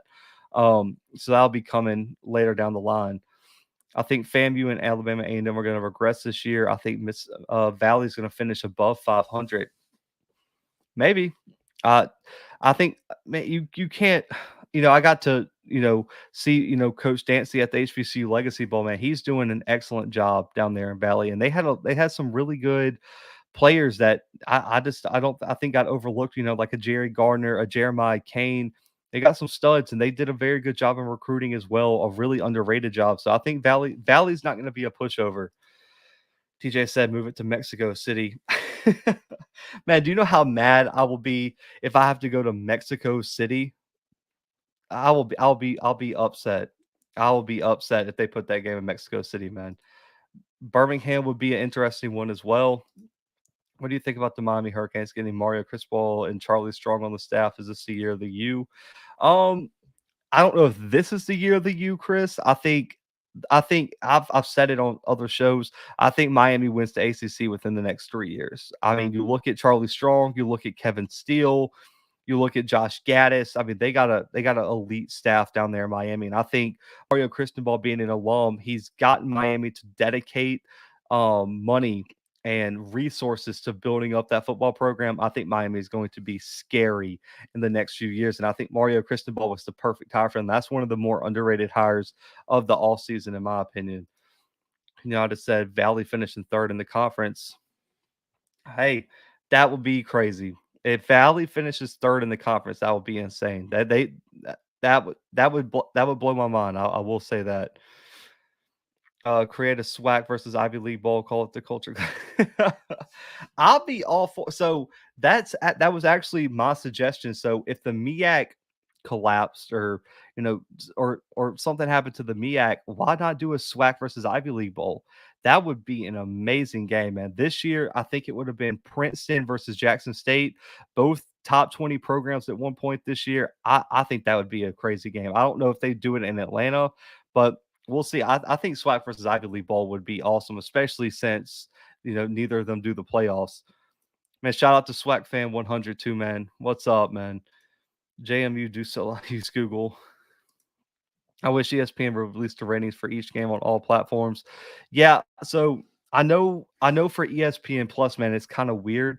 ESPN Plus doesn't have the same rating system or so. I was looking into it. They don't really release ratings on ESPN Plus games. I think the only games they did were the playoff games for FCS, but I'm not 100% sure on that. But ESPN Plus games don't get ratings for some reason. So I wish they would get at least some like semi-accurate numbers, like some guesstimates going on who did it. Maybe you don't have to release the raw numbers if you don't want to, but I agree. I wish they've released all the ratings so we can kind of know what's going on. Carl Bryant says South Carolina State is going to repeat in Celebration Bowl champion. That's going to be interesting, man. Let's see. Has the kid the reclassified announced where he's going? I do not believe he's announced yet. I think it's coming up though. I'll look into that though. I forgot who he was considering. I think he was leaning toward Georgia or something like that. So we'll see. Let's see. I like the Culture Clash Bowl. Man, Ivy League versus SWAC I think would be underrated. I know. That not everyone's like a big FCS guy like some of us in here, but I think that would be a fun game. The MEAC won't collapse. The MEAC is that nugget you can't flush. They pretty much get a month to prep for the Celebration Bowl. That's why they win it. Hey, whatever works, man. Get that check, and get on out of town from Atlanta. JMB versus Villanova. See, how do you feel about college football inviting teams from Canada? It's good in theory. I think it expands the reach of college football. It could be good for viewership and things like that, Lawrence. But I think you're going to hit a lot of hold up in terms of travel, man. Getting to Canada, depending on where the football teams are in Canada, I think that would be a stretch, especially for out of conference games. Because I mean that cuts out a lot of people if they can't afford to get to Canada. So I think it's a good idea in theory. I just think there'd be a lot of I guess like fundamental issues with behind the scenes stuff and finances and things like that. Let's see. Morgan is winning the MEAC. South Carolina State will repeat because JSU won't be there. Neither will any of the fans. Yikes, man. Wellington's in here. Wellington's here with some hot takes. Jesus. SWAC fan said Ivy League versus SWAC is a good idea. I never thought about that. Everybody's free. Everybody's free in December, man. So Ivy League versus SWAC could be a thing. I'm pulling for Norfolk to win the MEAC. Listen, I got back last week from covering the HBCU Legacy Bowl, man. Shout out to y'all for watching all the content. Kind of dip my hand in a little bit of highlights, man. Shout out to Cut for kind of talking me through that. And some of the interviews, man. I can't believe I got to catch up with head coach Willie Simmons and Savion and Antoine Collier and Al Young and Keontae Hampton and everything like that, man. So shout out to everyone I got to talk to down there. But man, those Norfolk kids, studs, man. I mean, Deshaun Dixon, he was, he's going to be on the podcast next week. Deshaun Dixon was so good, guys. I believe it was the first or second practice for Team Gaither. He was beating the offensive line so bad in scrimmage they had to take him off the field because the offensive line couldn't get good enough reps. That kid was just dominating people, man. There were a lot of Norfolk State kids that really put on a show at the HBCU Legacy Bowl. So I was very, very impressed with the kids that they sent to the HBCU Legacy Bowl, man. It was very, very impressive in my opinion. This is North Carolina State's year to win the ACC, man. I thought they could have had a good shot last year, James, but they couldn't finish, man. They beat Clemson and they just fell down the way. And don't count out Pitt either. Pitt's replacing Kenny Pickett with Keaton Slovis. So that's going to be a conference that's going to be I would say a toss up at this point. Norfolk State has good facilities. Odom's just not the best coach. Yeah, I got to see him at the HBCU Legacy Bowl too, man. There were so many coaches there. I was so impressed. Dooley came to some of the practices. I got to introduce myself to Connell Maynard. I got to interview Coach Willie Simmons. I got to see Coach Vincent Dancy. I got to see Coach Odoms. There were so many coaches there. Buddy Pugh was coaching in the game. So I think it was a great week, man. I see you really be in the field, man. Real supporter, man. Shout out to you, Jam in Sports, man. Thank you. Is Norfolk having a pro day? I believe so. I don't know the date off the top of my head, TJ, but I'll look that up, man. So next live stream, I'll bring that to you. What do you think of Ezra Gray, Akil, and D. Anderson? So Ezra had a good week. I know he had the big fumble in the game, but he's just an athlete, man. He's so quick looking on the field, and he's really good because he's a bit smaller. He can get behind those offensive linemen and really pick a spot to get loose. I still don't know if he's going to be drafted, really and truly, SWAC fan. I think he'll probably be an undrafted free agent right now if I had to put on it, man. But I think he's going to kill the media and the interview part of the NFL draft process, man. That guy is the best, one of the best kids to interview, man. Talk to. He's so humble. He has his head on straight. I really like Ezra Gray. Now Akil turned up on him. Akil had one of the probably a top 5 week at the HBCU Legacy Bowl. I know in the game the offensive line kind of let him down. He really couldn't show it. Every single practice, after practice, the NFL Network, the NFL Network, scouts, different outlets, everyone wanted to talk to Akil Glass. That was the guy of the week. I mean, it almost like he was the star of the entire event. And Akil Glass, man, I can't say enough about him. I know I talked to him on Tuesday and dropped that on the channel. We've had him on for an interview before. That's my guy, man. Akil Glass is probably going to be a late round draft pick, man. He killed the NFLPA Bowl, and he killed this past week at the HBCU Legacy Bowl too. And D, he didn't really show it in the game, man, but that guy had a big week of practice, man. His size is just different, man. If you get on him and press him, he just has the ball skills to go up and get it.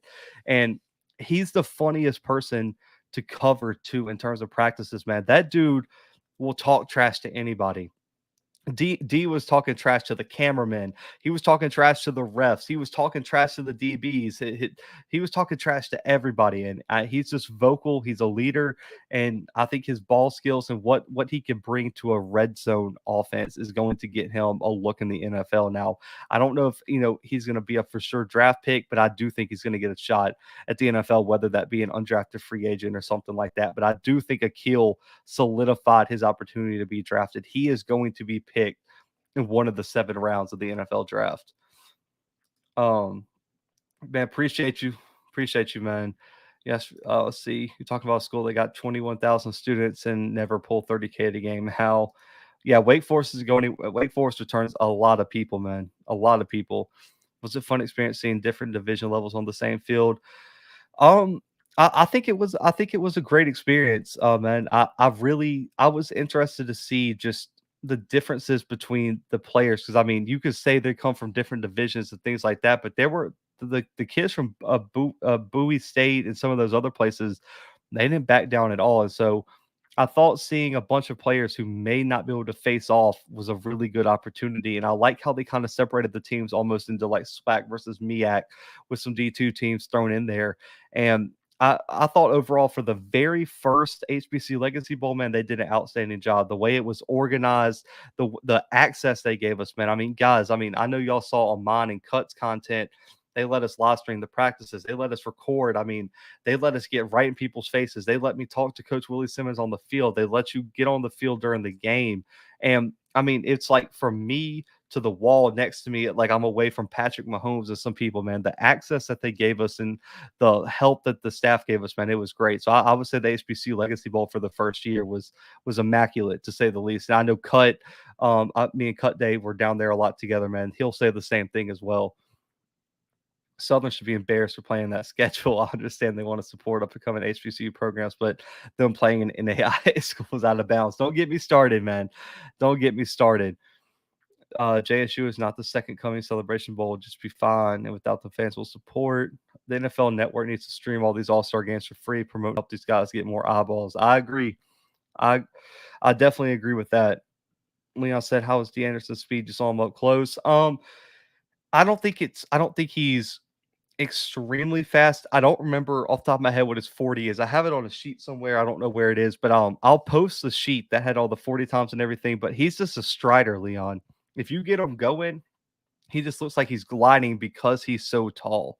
So I think he's not going to be a burner. I think he'll be an average speed guy that just uses his size to get open. So I think that's why a red zone threat, just a go getter that you can throw up the ball and he can go get it. I think that's going to fit him more so than a burner. But I would say probably 4.5 or so, maybe 4.6, something like that would probably be about what his speed was. There needs to be a rule about playing Virginia Lynchburg. Playing those should cost you one conference game because Chris, man, you are too much on that one.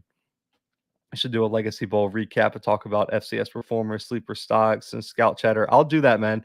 Y'all seem to really like the live stream. So now that I kind of got my setup back and I'm done traveling, I'm gonna get with Scotty and fix this stupid call-in line. I wanted to do the first call-in show tonight, but we'll make it the next live stream. But probably this week, I'll try to maybe do Friday or something like that. We'll do a live stream and we'll go into the HBCU Legacy Bowl. I'll add in some Senior Bowl stuff for the FCS guys I saw down there, and we can do all that.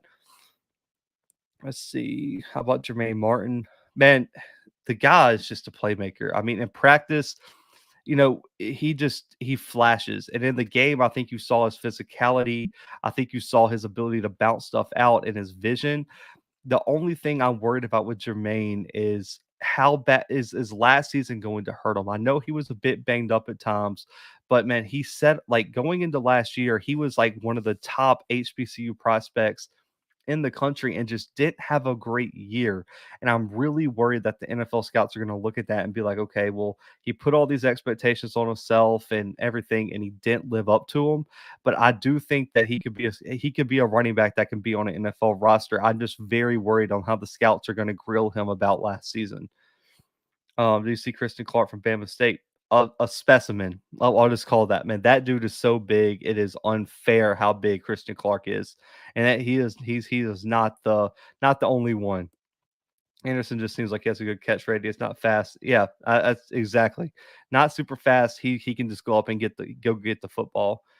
He out here talking about a school with more than double the amount of students. I don't know what y'all are arguing about there, but Southern has more postseason wins than Jackson State, GSU, ETC. Jermaine got to get that gut down, man. I think he's motivated, man. I know watching him play this week. I think you saw it in the game. I don't know if it came off on TV, but he knows he's got something to prove, and he came into practices, he came into the game with something to prove, and he was very focused all week. So I think he understands that people might be giving him the side eye, saying, "Okay, how good were you really? You know, what was it, a fluke year, that 2019 year, or is that the Jermaine Martin we're going to get if we draft you?" So I think personally he's going to be one of the more motivated prospects going into obviously the draft process.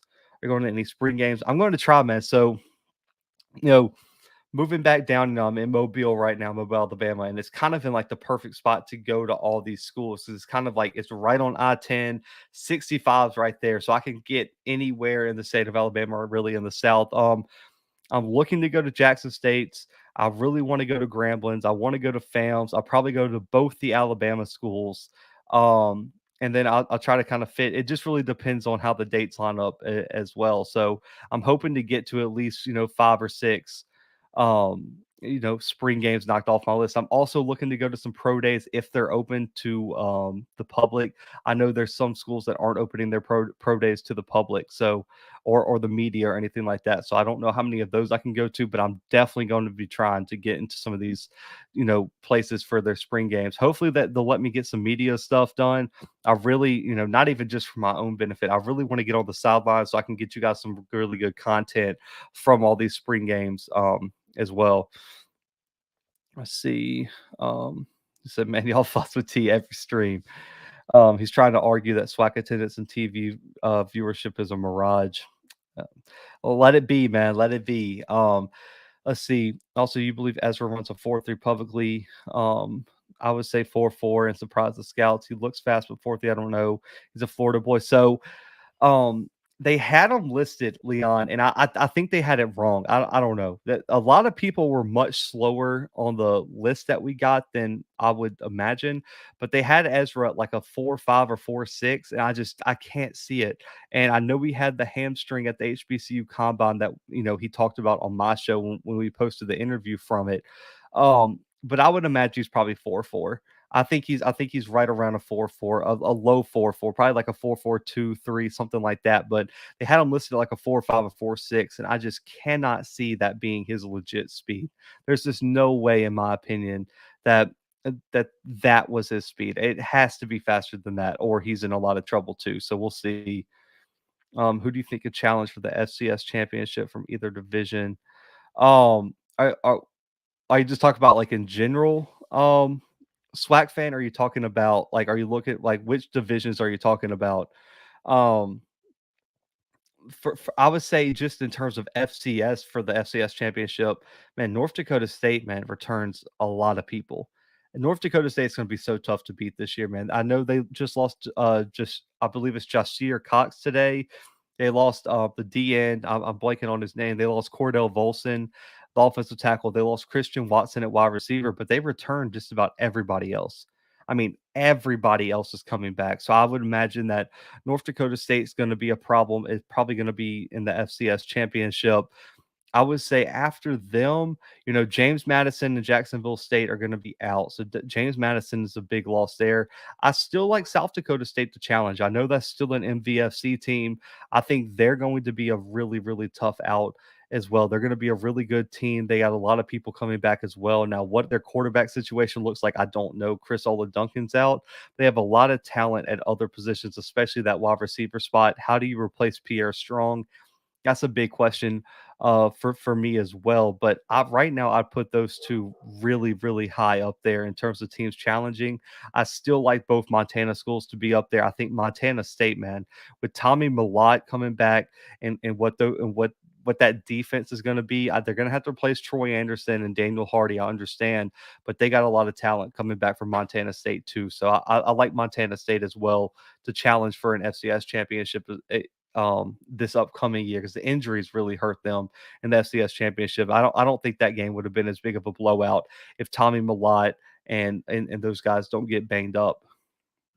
I see Blue plan on going to Florida versus Utah and NDSU versus Arizona so far. That would be that's two good games definitely go to. For me, right now I don't have the only, so I'm trying to get kind of my game schedule down.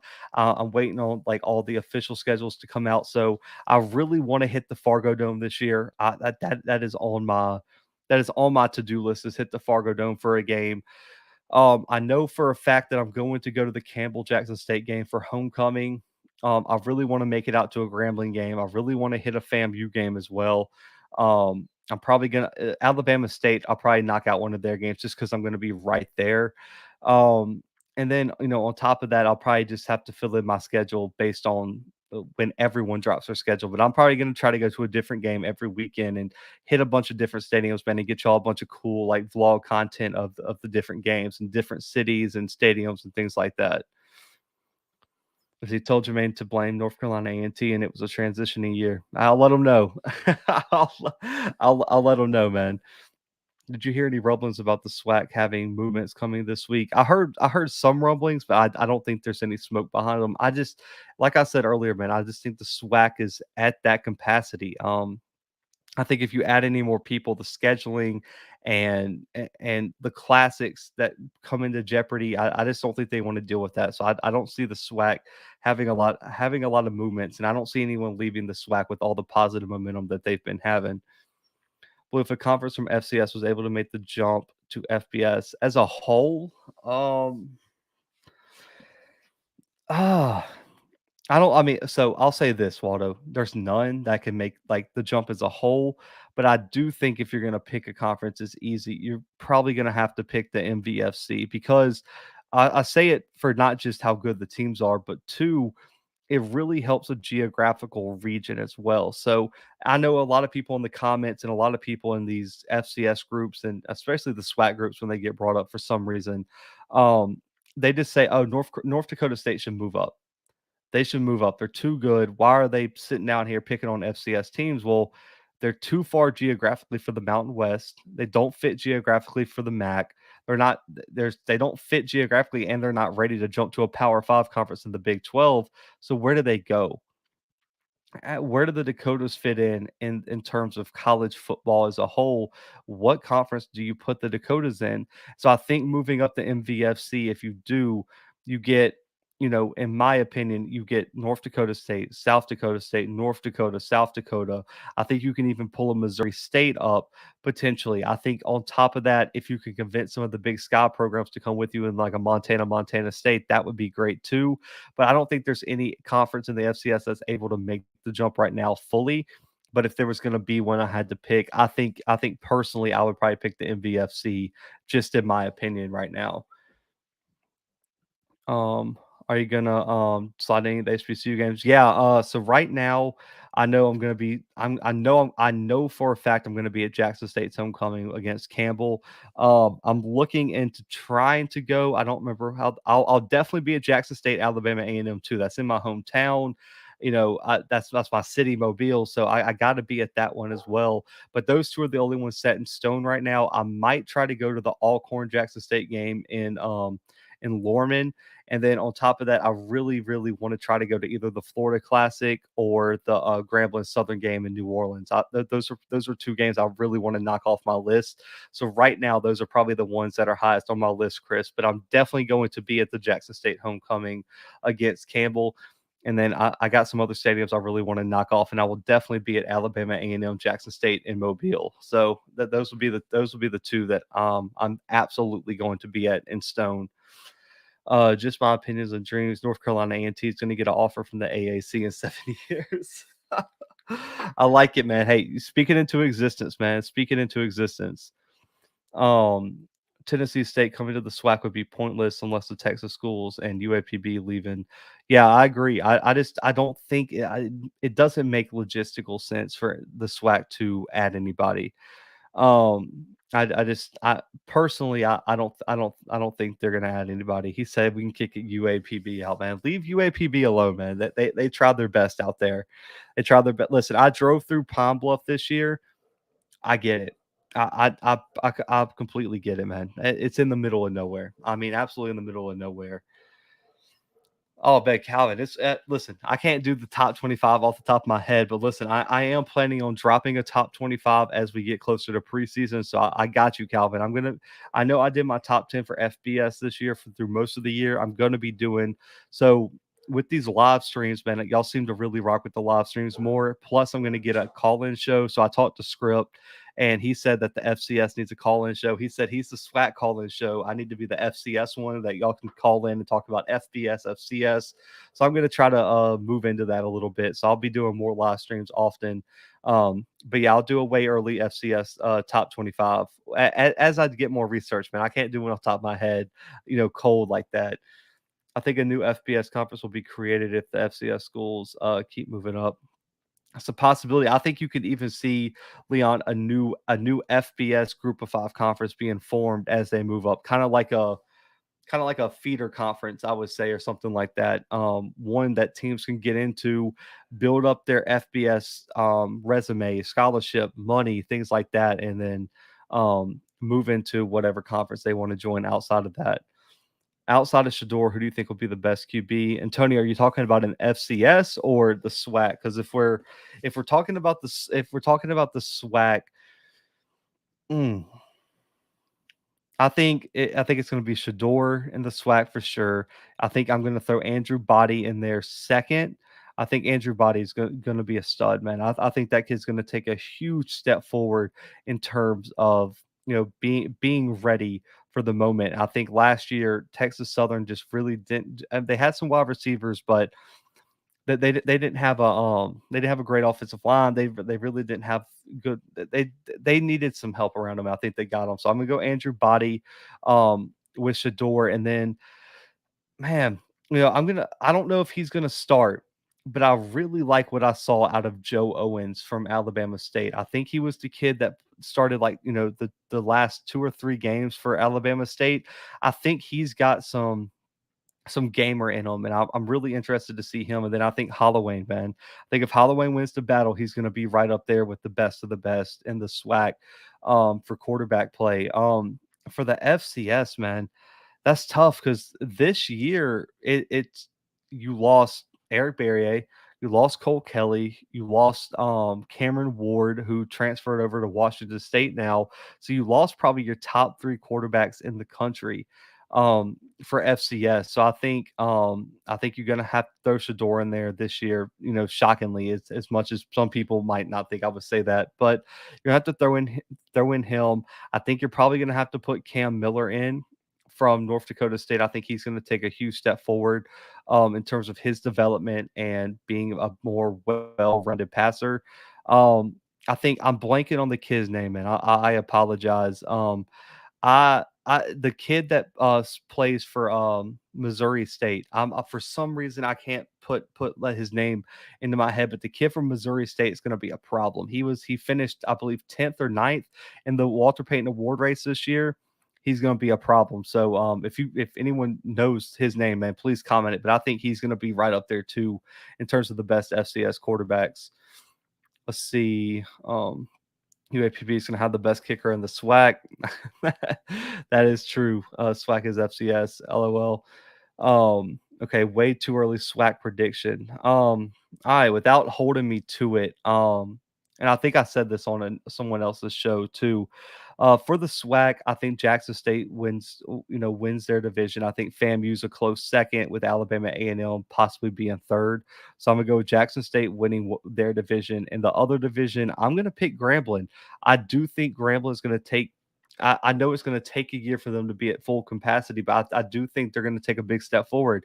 And on top of that, that division is going to be brutal at the top. Southern has a lot of question marks in terms of quarterback play, and also replacing some really good offensive linemen, and also Marquise McLean at the wide receiver spot. What's their playmakers going to be at the wide receiver spot, along with some players transferring out? I don't know what Alcorn's QB situation is going to be like. I know they got a really good kid out of Louisiana Tech. They have a lot of people to replace as well, especially CJ Bowler, the kid Wise at outside linebacker. I just think right now Grambling is going to be that team. So I got Jackson State Grambling coming out of the SWAC, and I'm going to lean Jackson State right now over Grambling in the SWAC championship. I believe he's been at Campbell for 8 or 9 years, Venice. So I think it's 8 or 9 years. He's been, um, yeah, he said 9 years. I knew it was 8 or 9 years he's been at Campbell. Dimitri, yes, I think Ryan Nettles is still at Bama State. But I think Joe Owens is better than Nettles, especially after what I saw last year. Yeah, he has something, man. I like him as a playmaker. There are 114 FBS versus FCS games next year. In order to predict the top 25, you're gonna have to predict what teams will win an FBS game. Good luck. I know, man. It's gonna be brutal. It's gonna be so brutal to be a voter and everything like that. All Cam Miller needs to do is hand the ball off. Seriously. Man, you're not lying. I mean, Leon, they returned every single running back on their roster last year. They returned Tamarick Williams. They returned Kobe Johnson. They returned Hunter Lipke. They returned Quincy Patterson. I mean, North Dakota State is going to be disgusting next year. I'm just going to let y'all know. North Dakota State is going to be just a ridiculous team. So Cameron Ward from Incarnate Word T, he went to Washington State. Yes, Jason Shelley is that guy at Missouri State, man. He's a stud. He is a stud. I'm going with Quincy Casey, best QB in the stack. Yes, thank you. I forgot about him too, man. Tony Muskett from Monmouth is going to be a stud too.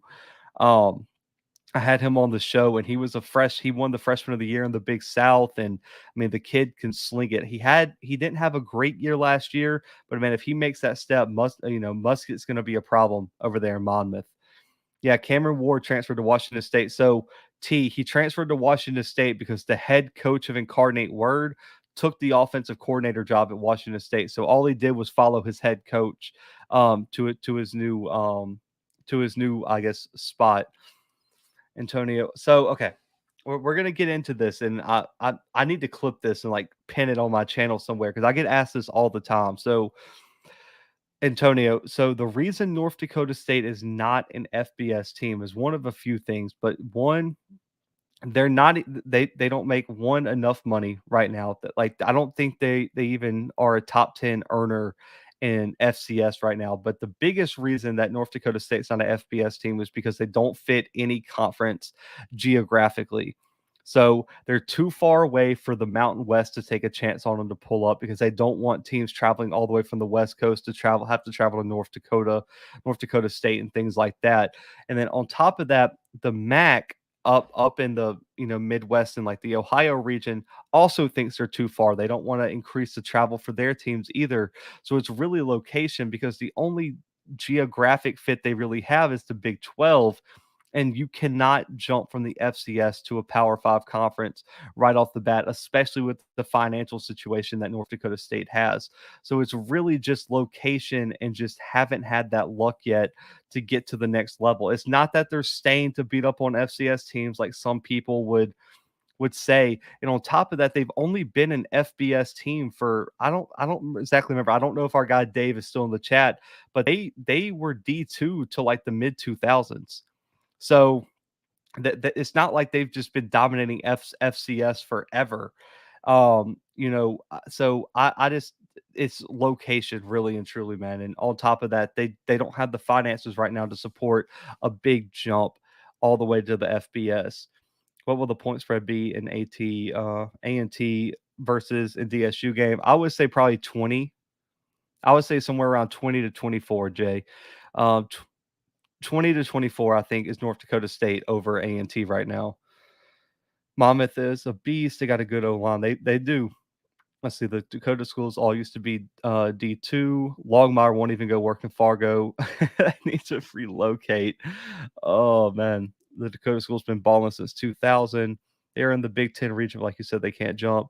And so the Big 12 doesn't fit them, but the Big 12 fits them better than other conferences because of the you got Kansas, and then you just jump up and you can bring South Dakota and North Dakota right there, and you've got it all in a line right through the country. Because when you look at the Mountain West, you're going to have teams in Southern California trying to go play in North Dakota.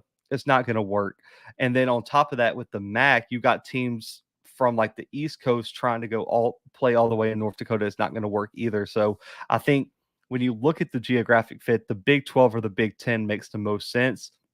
And neither of those conferences are going to take the chance. And North Dakota State is not going to be able to survive jumping straight to Power Five. And so, I get it. And I'll say this: I get the sentiment because you hear it on Scripps Channel, you see it in the SWAC groups and the FCS groups. All they they're just here to bully us. They're just here, and they're cheating us, and they're beating up on FCS schools when they're not ready to move up. And it's the same thing with Valdosta State and the D2 level. They're whooping people on the field. They just don't have the resources behind the scenes to make that jump yet. So um, it's just kind of short sighted on that point. But I think North Dakota State, if they could, would make the jump, and I just don't think they have the resources or the ability yet. And that's probably the biggest thing. And yeah, so that's it, man.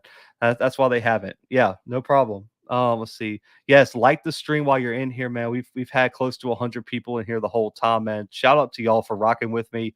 Never thought, like I said, all 1,000 times, man. Never thought this channel would be here, man. So thank y'all, and definitely hit the like button. Um, I see Kelsey, the fullback for North Dakota that played at Minnesota with Moss, probably be a Hall of Famer. Man, they're gonna listen. North Dakota State next year. They got the A&T game, and of course, the Missouri Valley is going to be a stud conference as always. And I think Missouri State's going to take a big step forward. UNI is going to be a pretty good team over there in Northern Iowa. You got South Dakota State. South Dakota and North Dakota are always decent teams. But for me, I think they're going to run through it. If they lose a game next year, I'm going to be shocked. I'm just going to be honest with you. So as much as I like to keep y'all guessing on my rankings, North Dakota State is going to be number one, and we'll just go ahead and write that in and pin. Nick said the 4 Dakota programs, and then Montana State, Idaho, and Eastern Washington form their own version of the MAC. So the problem is, Idaho was a FBS program. Montana State, Montana, and the Dakota programs, probably Eastern Washington, man. I've talked to some people in that program. They don't have the resources that people think they do. That program is really, really struggling. I mean, maybe not to the point of dropping down to D2 like some people thought, but I don't think that they can afford, to make any sort of move. And even though they're really good on the field, I just don't think they have the resources behind the scenes to make any sort of move from the Big Sky, man. I'll have to get someone on here. I'll have to get my guy. I'm blanking on his name right now. That we had him on to preview an Eastern Washington game. Kyler. We'll have to get him on here, and he could kind of talk about the finances behind the scenes. And I think he did on the episode we had him on. So make sure to go check that out. I believe it's when we previewed the Montana Eastern Washington game. Did you hear anything about Musket transferring? I have not. If he transfers, the kid's probably going to go FBS, if I'm going to imagine. I mean, he's got the talent to play at the D1 level. So I would imagine if he does transfer, he's going to a P5 program. If not, I think he's going to lead Monmouth to a really good season, until he graduates anyway. How much money is needed to go independent in FBS? I'm not sure off the top of my head, man, the exact numbers, but you got to be well off as a program. And I don't think North Dakota State has the financial backing right now or the ability to go independent at FBS. So, a Liberty is a private institution. They got the financial backing, and I mean, I just think right now the time is not right for North Dakota State to take their talents to the FBS level. So I think they're going to keep dominating. They're probably going to get ring number 10 this year, and then everyone's going to be like the same conversation we'll be having on the live stream with someone who wasn't tuned in tonight, asking why they're still not FBS. South Dakota State and North Dakota may give North Dakota State a run. Yeah, South Dakota State will probably be their biggest challenge. Them and Missouri State. I don't know about North Dakota. They lost a few pieces, but we'll see. Yeah, Eastern Washington has no financial backing at all. How would it impact the NCAA if the Power 3 broke away from the NCAA? I think it would have to be the Power 5, to be honest with you.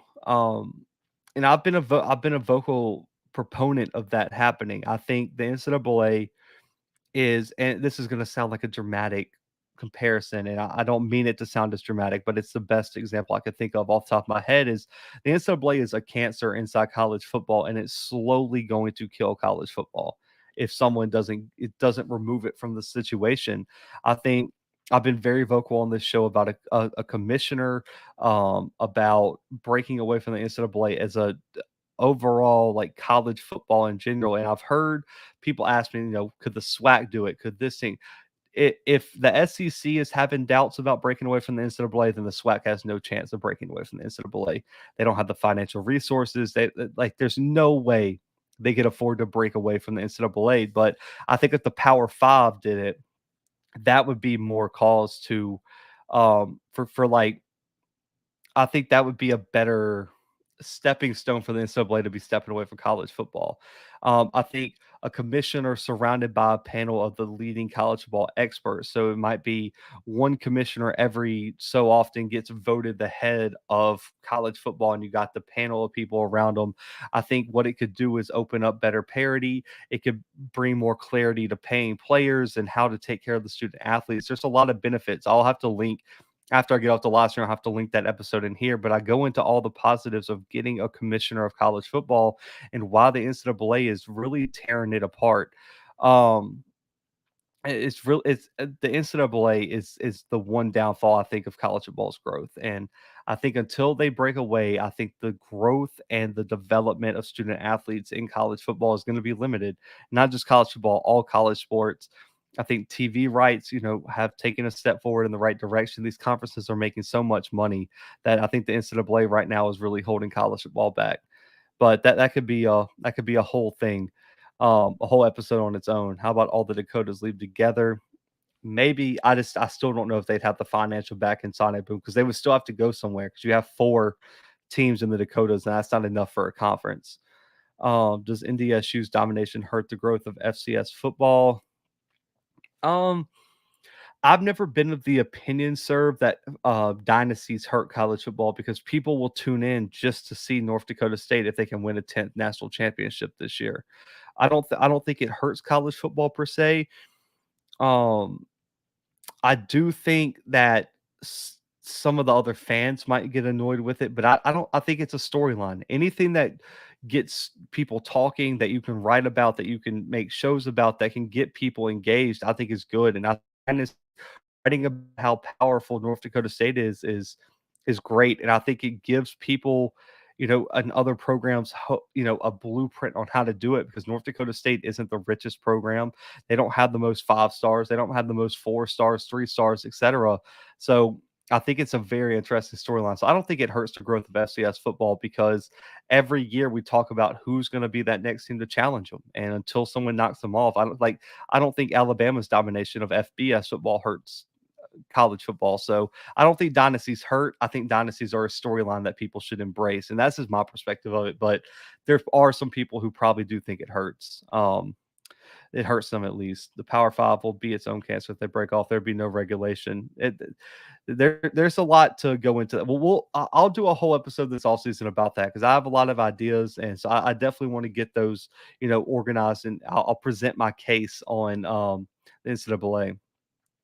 Why do they need money to break away from the NCAA? So Morpheus, my thing is, what would be the plan?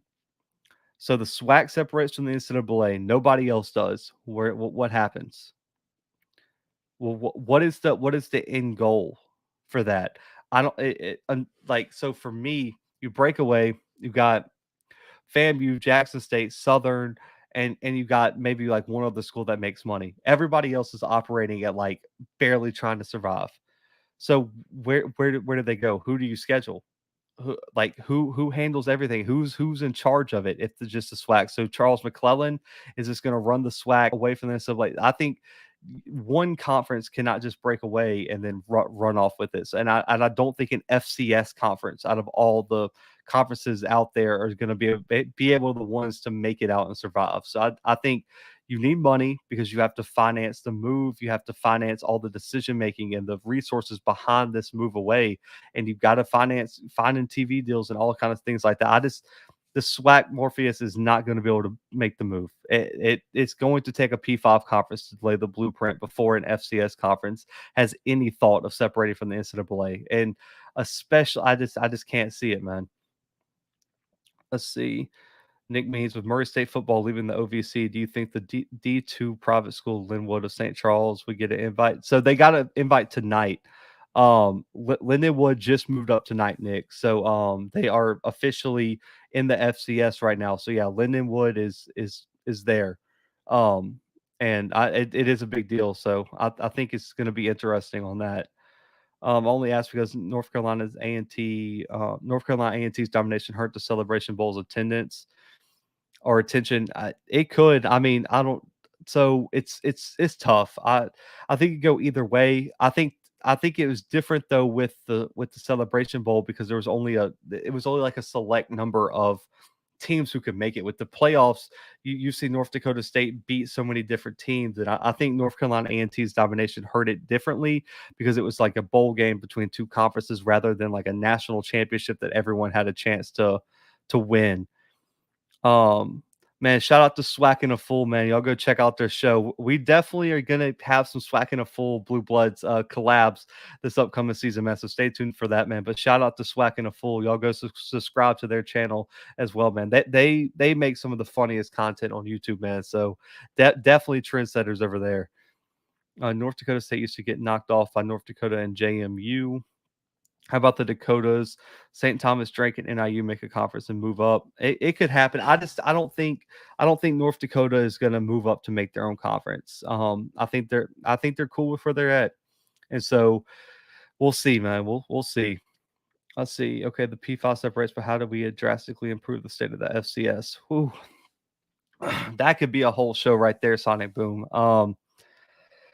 For me, one, I think you need playoff reform. Not really the formatting, because I think they do a good job of regionally seeding the brackets where, now, back in the day it wasn't like that, but now you don't have to go travel all the way across the country in the first two rounds usually. They try to seed them as close as possible to um, geographical similar opponents that as they can, as humanly possible. If you're within 400 miles of somebody, you're going to play them in the first round. But you got to restructure it in terms of making money, man. You got to make it profitable. If it doesn't make dollars, it doesn't make sense to a lot of these programs. And until you restructure that, programs are going to be looking to move up to the FBS to make real money, because playing in the Bahamas Bowl makes you more money than going to the FCS playoffs. And so I think playoff reform is the number one thing, man. And then two, I think unity is the number one thing missing from FCS. You have, and I think you have it with some conferences, but I think you have to have some sort of committee with everybody represented. That includes the SWAC, that includes the MEAC, that includes the Ivy League, even though that they've kind of isolated themselves in terms of the FCS landscape. You're going to have a representative for everybody and find a way to make it profitable and make it I would say beneficial to do some of the things together as at the FCS, in terms of attendance, in terms of scheduling mergers, in terms of the playoffs. And I think that goes back to making it financially applicable for a lot of these programs, because you should not be losing hundreds of thousands of dollars to go win a national title. And I think that goes into getting better TV deals. There's no reason the entire FCS playoffs shouldn't be on ESPN 1, 2, the U, or something like that. And I think when you saw putting FCS, games on TV were a good thing. Eastern Washington, Montana did solid numbers. Jackson State FAMU did great numbers. The Celebration Bowl does good numbers. The National Championship did solid numbers. The semifinal games this year did great numbers. And so I think restructuring TV contracts is going to be huge. Um, and I just think more unity as a whole and more direction under somebody would be a good thing. And I think those would be like my initial ideas, but I need to do a whole show on that one, man. That's a huge question. I really like that question. I remember when St. Thomas got kicked out of their Division III for winning too much and ended up in the Pioneer League. Like, you imagine, the feeling of getting kicked out because you're winning too much. Swack in the spring if they break away. It could happen. I mean, I'm still for, and I've said it before, I'm for staggering the FCS and FBS seasons. I don't think you can do a fully spring season because of the northern teams. Because Montana State don't have a dome. You're going to be playing in some miserable weather. But I think staggering the season would be really nice, or doing something like that would really be helpful. But if the SWAC broke away in the spring, I think it would make the most sense. But you would hurt your kids' draft stocks because the NFL draft, the combine, and things like that are in the spring pro days and everything like that. So we'll see, man. Appreciate you, sir. Appreciate you. Um, FCS playoffs are all about the big boys. Dakota schools bring attention to FBS. They need to get more money in the playoffs and better distribution. I agree with that. The FCS needs to reach prominent people like that with connections, corporate interests. Um, I still I like I would love to see it in the spring. I get why it couldn't, because you would have to have the NFL move the NFL draft back, because you can't really play in mid-January with some of these northern schools. So you would have to probably wait till February. And what you have February, March, April, May. So I mean, it just logistically can't make sense, especially with how hard it is to get drafted as an FCS player already. I think it would really hurt the draft prospect for a lot of FCS talent. So even though it makes sense TV wise, exposure wise, money wise, it doesn't make sense opportunity wise for the student athletes. And that ultimately is the most important thing in this whole process, is making sure the student athletes are taken care of. But yeah, you see, this is what I was saying. Like you should stagger it, where it's like the FCS should start in October. It can get to the month of January and like February and make that NFL draft and combine. So stagger it out some. Like that could possibly do it, or start earlier, possibly, where you could have it start like in July or August or June or something like that. But then the southern months it gets too hot, so you're going to run into a lot of weather issues, and someone's going to feel like they're getting the short end of the stick. That's what you're probably going to run into in terms of rescheduling FCS football as a whole. The whole FCS needs to jump on the level the playing field bandwagon. That's what we've been preaching here, man. Listen, I and you know that I know the other shows mostly focus on just SWAC, but it's like a lot of the issues that people are talking about aren't just a SWAC issue. It's the entire FCS issue. And I had the perfect example with Eric Barrier not getting any draft respect at all, and being one of the most, accomplished um, being one of the most accomplished FCS players in history and not getting a single look. So I think drafting FCS players and things like that it is all an issue. Attendance and money, and there's so many issues that I think go hand in hand that people just aren't really looking at, because a lot of people don't one. A lot of these other shows don't watch FCS football. There's a few, and I'm trying to work my magic on a few of the SWAC people that I interact with, and trying to get them more into FCS football. Like I'll send Scotty and CFL a bunch of FCS stuff, and they've been kind of getting back into it as well.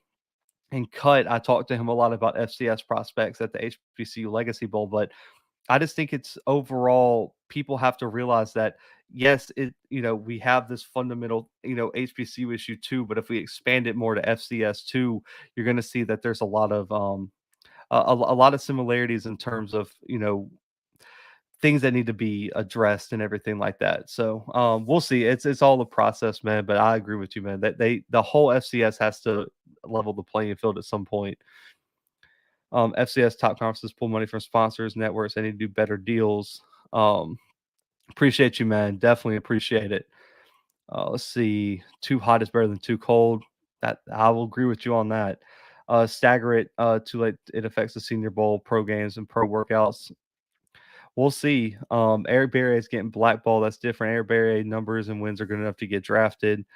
Um, if Dion leaves JSU, majority of all the SWAC channels would be dead. I like SWAC in the full though; they'll be real. And when we talked about that at the Legacy Bowl, it was me, Cut, the Real Review, and Bill Carroll from Nuts and Bolts Sports, and some other things that he does.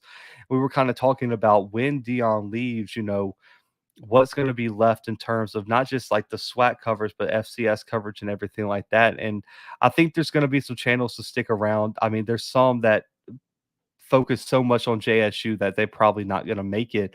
But I think it's up to all the YouTube channels to really find their lane and realize that um this coverage is needed. So I'm really hoping that not everybody dips, but I'm sure there's going to be some channels that are either one going to shift their focus to other things, um or just overall not make it. And I mean, it is what it is, but I'm hoping that a majority sticks around because uh, I think there's a lot of really good content creators out there that need a platform, and that if they continue to grow, can be real influential in how we cover football and things like that. So I'm hoping that a lot of people stick around, but I'm not going to say on who or what or anything like that. I don't know, but for me, I know I'll still be right here. Y'all still be on the live stream, so we're good here on the Blue Bloods. But other channels, I'm not going to speak for them.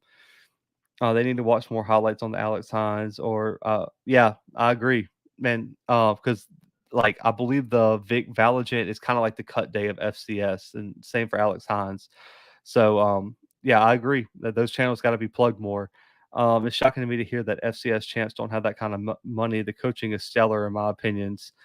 Um, yeah, it's crazy, man. It's crazy that they can be a 9-time national champ and not have the money just to move up. But yeah, the coaching is stellar, man, because they Matt Ince, who's the head coach now, SWAC fan, was on the staff immediately. So they've went through Chris Kleiman. They've went through Matt Ince, and all these coaches have been internally promoted and things like that. So I don't know how they've had the kind of coaching success they have, but it is shocking that they don't have the kind of money that you would imagine they had. The platforms that existed before Prime will still be there. FCS has been getting more exposure by beating FBS teams. Individual teams been pushing the envelope. 11 wins over SBS. He's like, yeah, I think it was even more than 11, if I'm not mistaken. But it was right around like 11 to 13 or something like that. I think it's too much JSU talk. They have the fan base, but it's a bummer in the chat with the back and forth.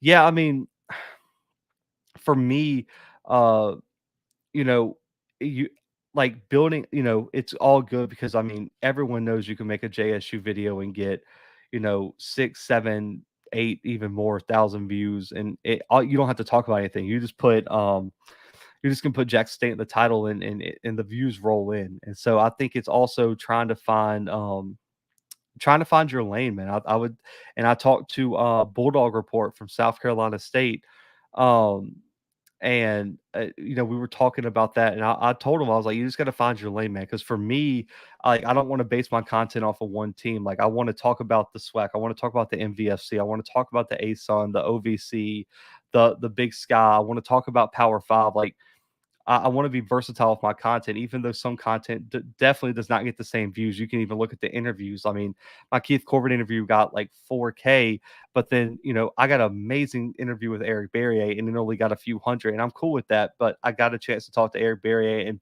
I'm hoping that, my hope is that regardless if you're subscribed to my channel, if you're a Missouri State fan, if you're a Montana State fan, if you're a Jackson State fan, a Florida A&M fan, that you go and watch all the interviews and learn about these players, because that's how ultimately we support the players, and eventually they're going to get enough exposure, and that you find a player you like, and that everything like that. And same for my Power Five supporters as well. I hope they start watching some FCS content, and it helps grow college football as a whole. But we'll see, man. I agree though that there it is a bummer sometimes. All platforms will not die. There's too many diehard fans. Agreed on that. Bronco Wiley, I think that's his channel. He has a lot of FCS games. There's a few that there's definitely a few that have really good FCS games. Let's see. Oh man, appreciate it. All script, man. Still tuned in, man. That's my guy. That's my guy, Scotty, man. Hillman Cut and CFL, man. Those are my guys for sure. Let's see, Kyler Murray, PJ Walker. Oh, you're talking about under 6 foot QBs. I think he'll still get a look. Yes, it's pro day, USFL and XFL coming. It's options. Yeah, it's not over for him.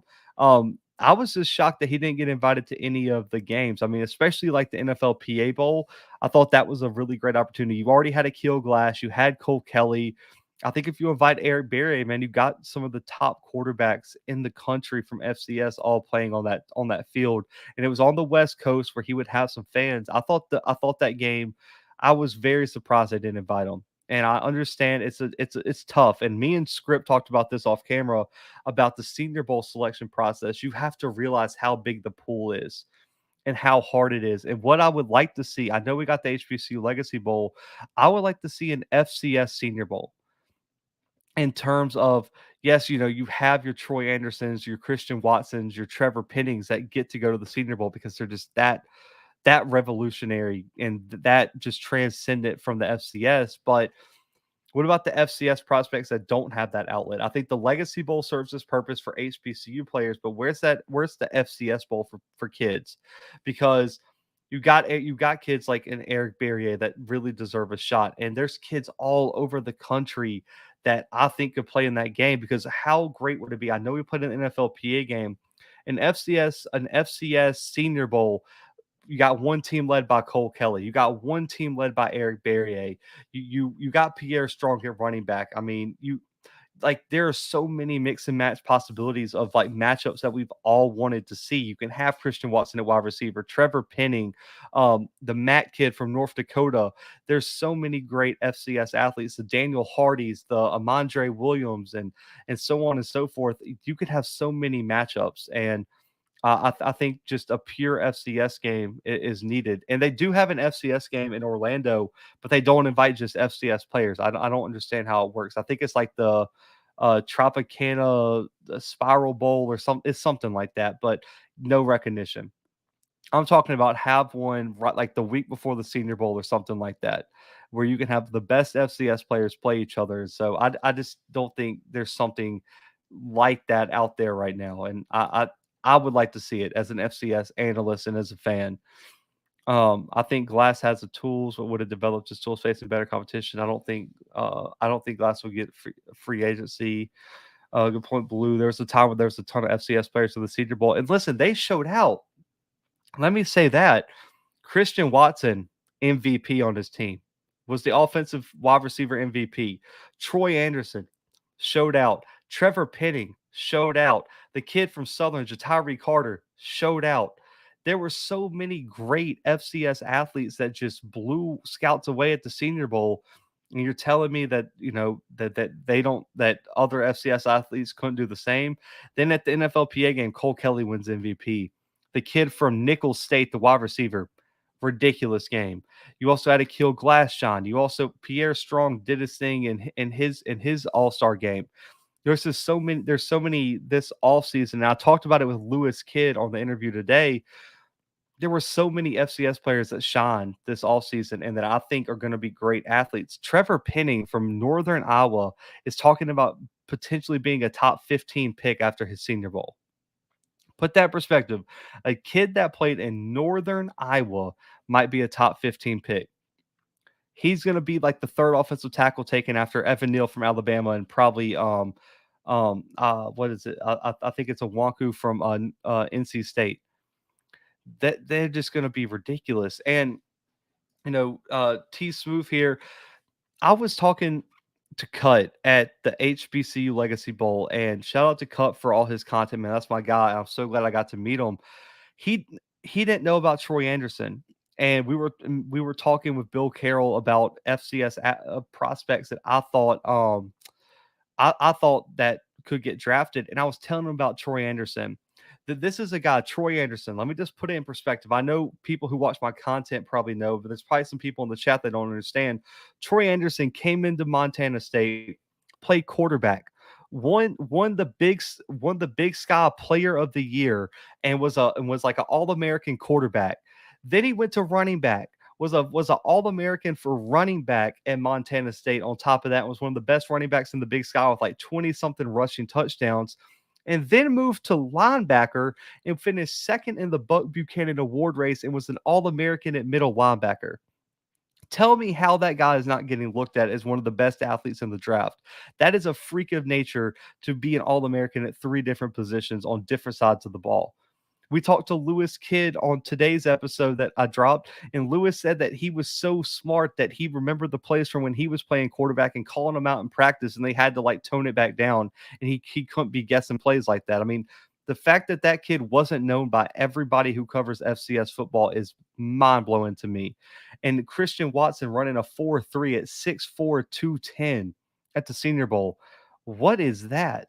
That is just electric speed right there, and he's dropping players in practice with moves and one-on-one drills against top level DBs. He's burning Kobe Bryant from Cincinnati, who was in the playoffs this season. I just for me, the FCS does not get enough exposure, and that's the point of my channel here is to try to do that, man, because those kids deserve all the spotlight and more, man, because they've been balling. Let's see, Glass is not better than Barrier, and Barrier didn't get invited. How many FCS seniors are there? So at the Senior Bowl, Sonic Boom, I believe there was like uh 10 or 11, I think, something like that. There was a good bit, man. They all showed out. So I believe it was around 10 or so. I'll have to double check, but I got the roster somewhere in this room, but I believe it's somewhere around 10.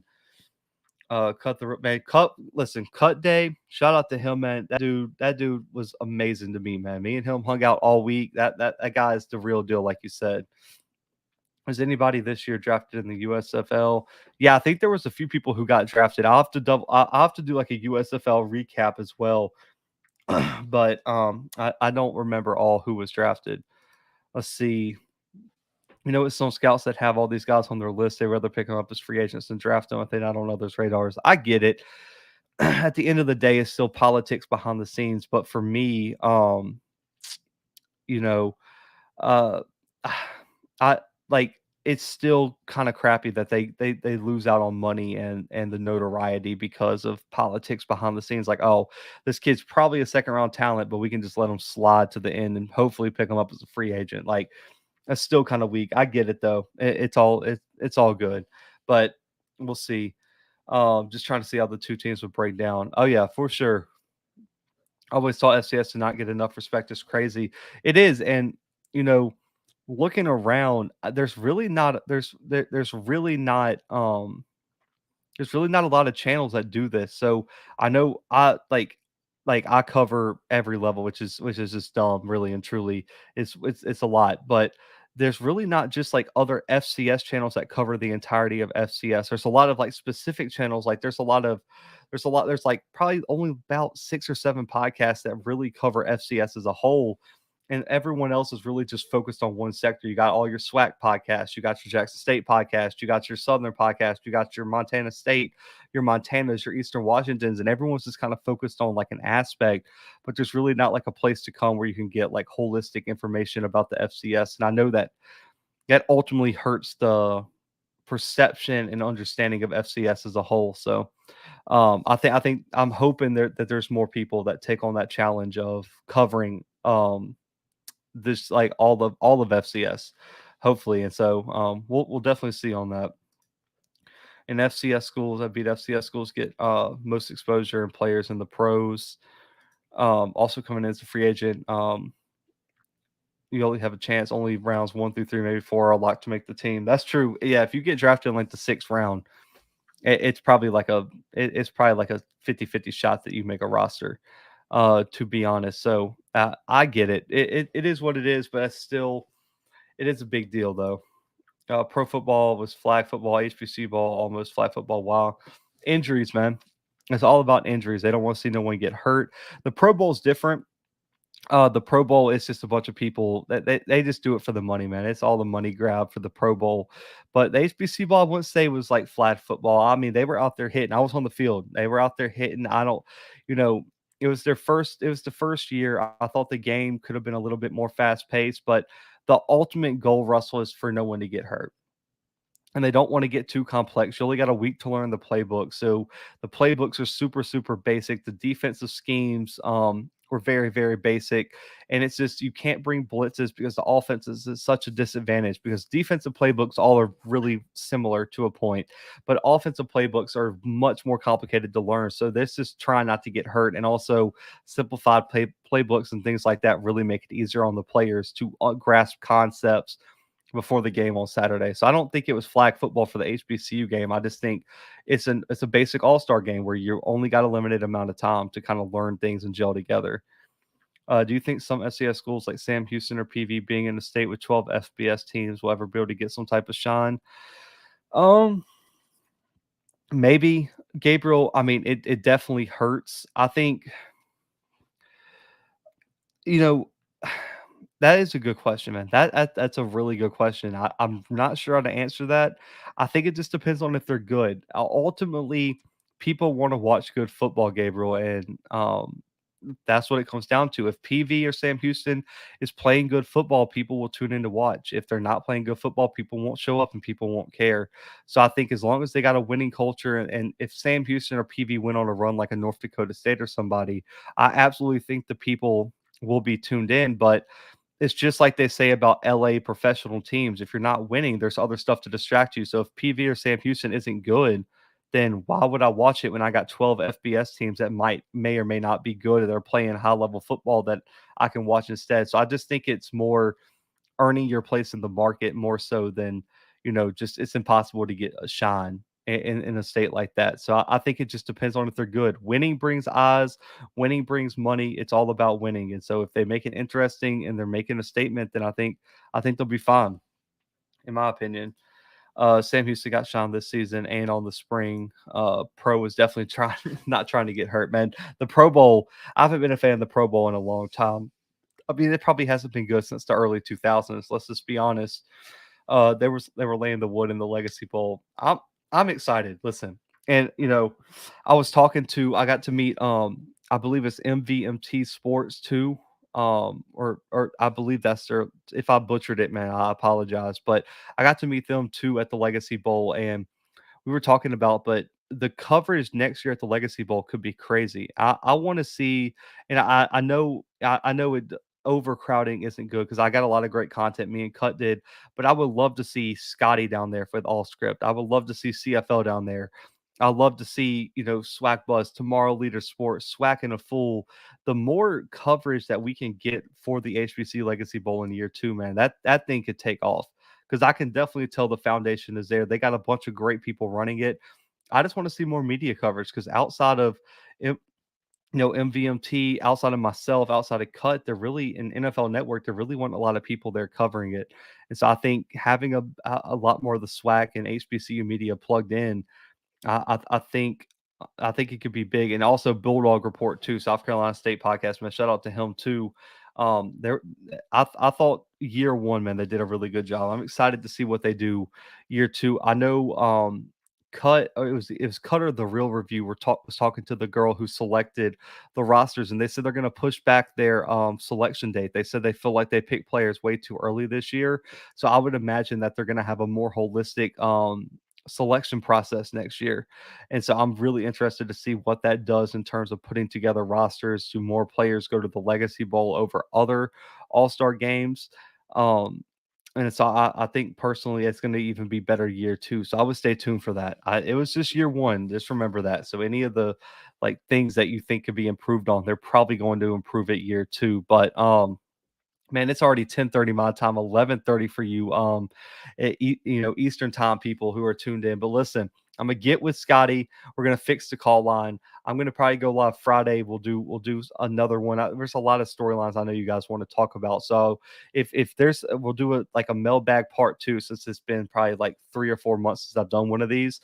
Make sure to submit on social media, comment on this video your questions or topics that y'all want to talk about, and we'll do it Friday, man. I promise I won't starve you guys on live streams as long as I did, man. But make sure to like the stream, make sure to subscribe if you're not subscribed, man. Let's start blowing up all these SWAC channels, man. Make sure to go check out all the great content from all the great content creators out there, man.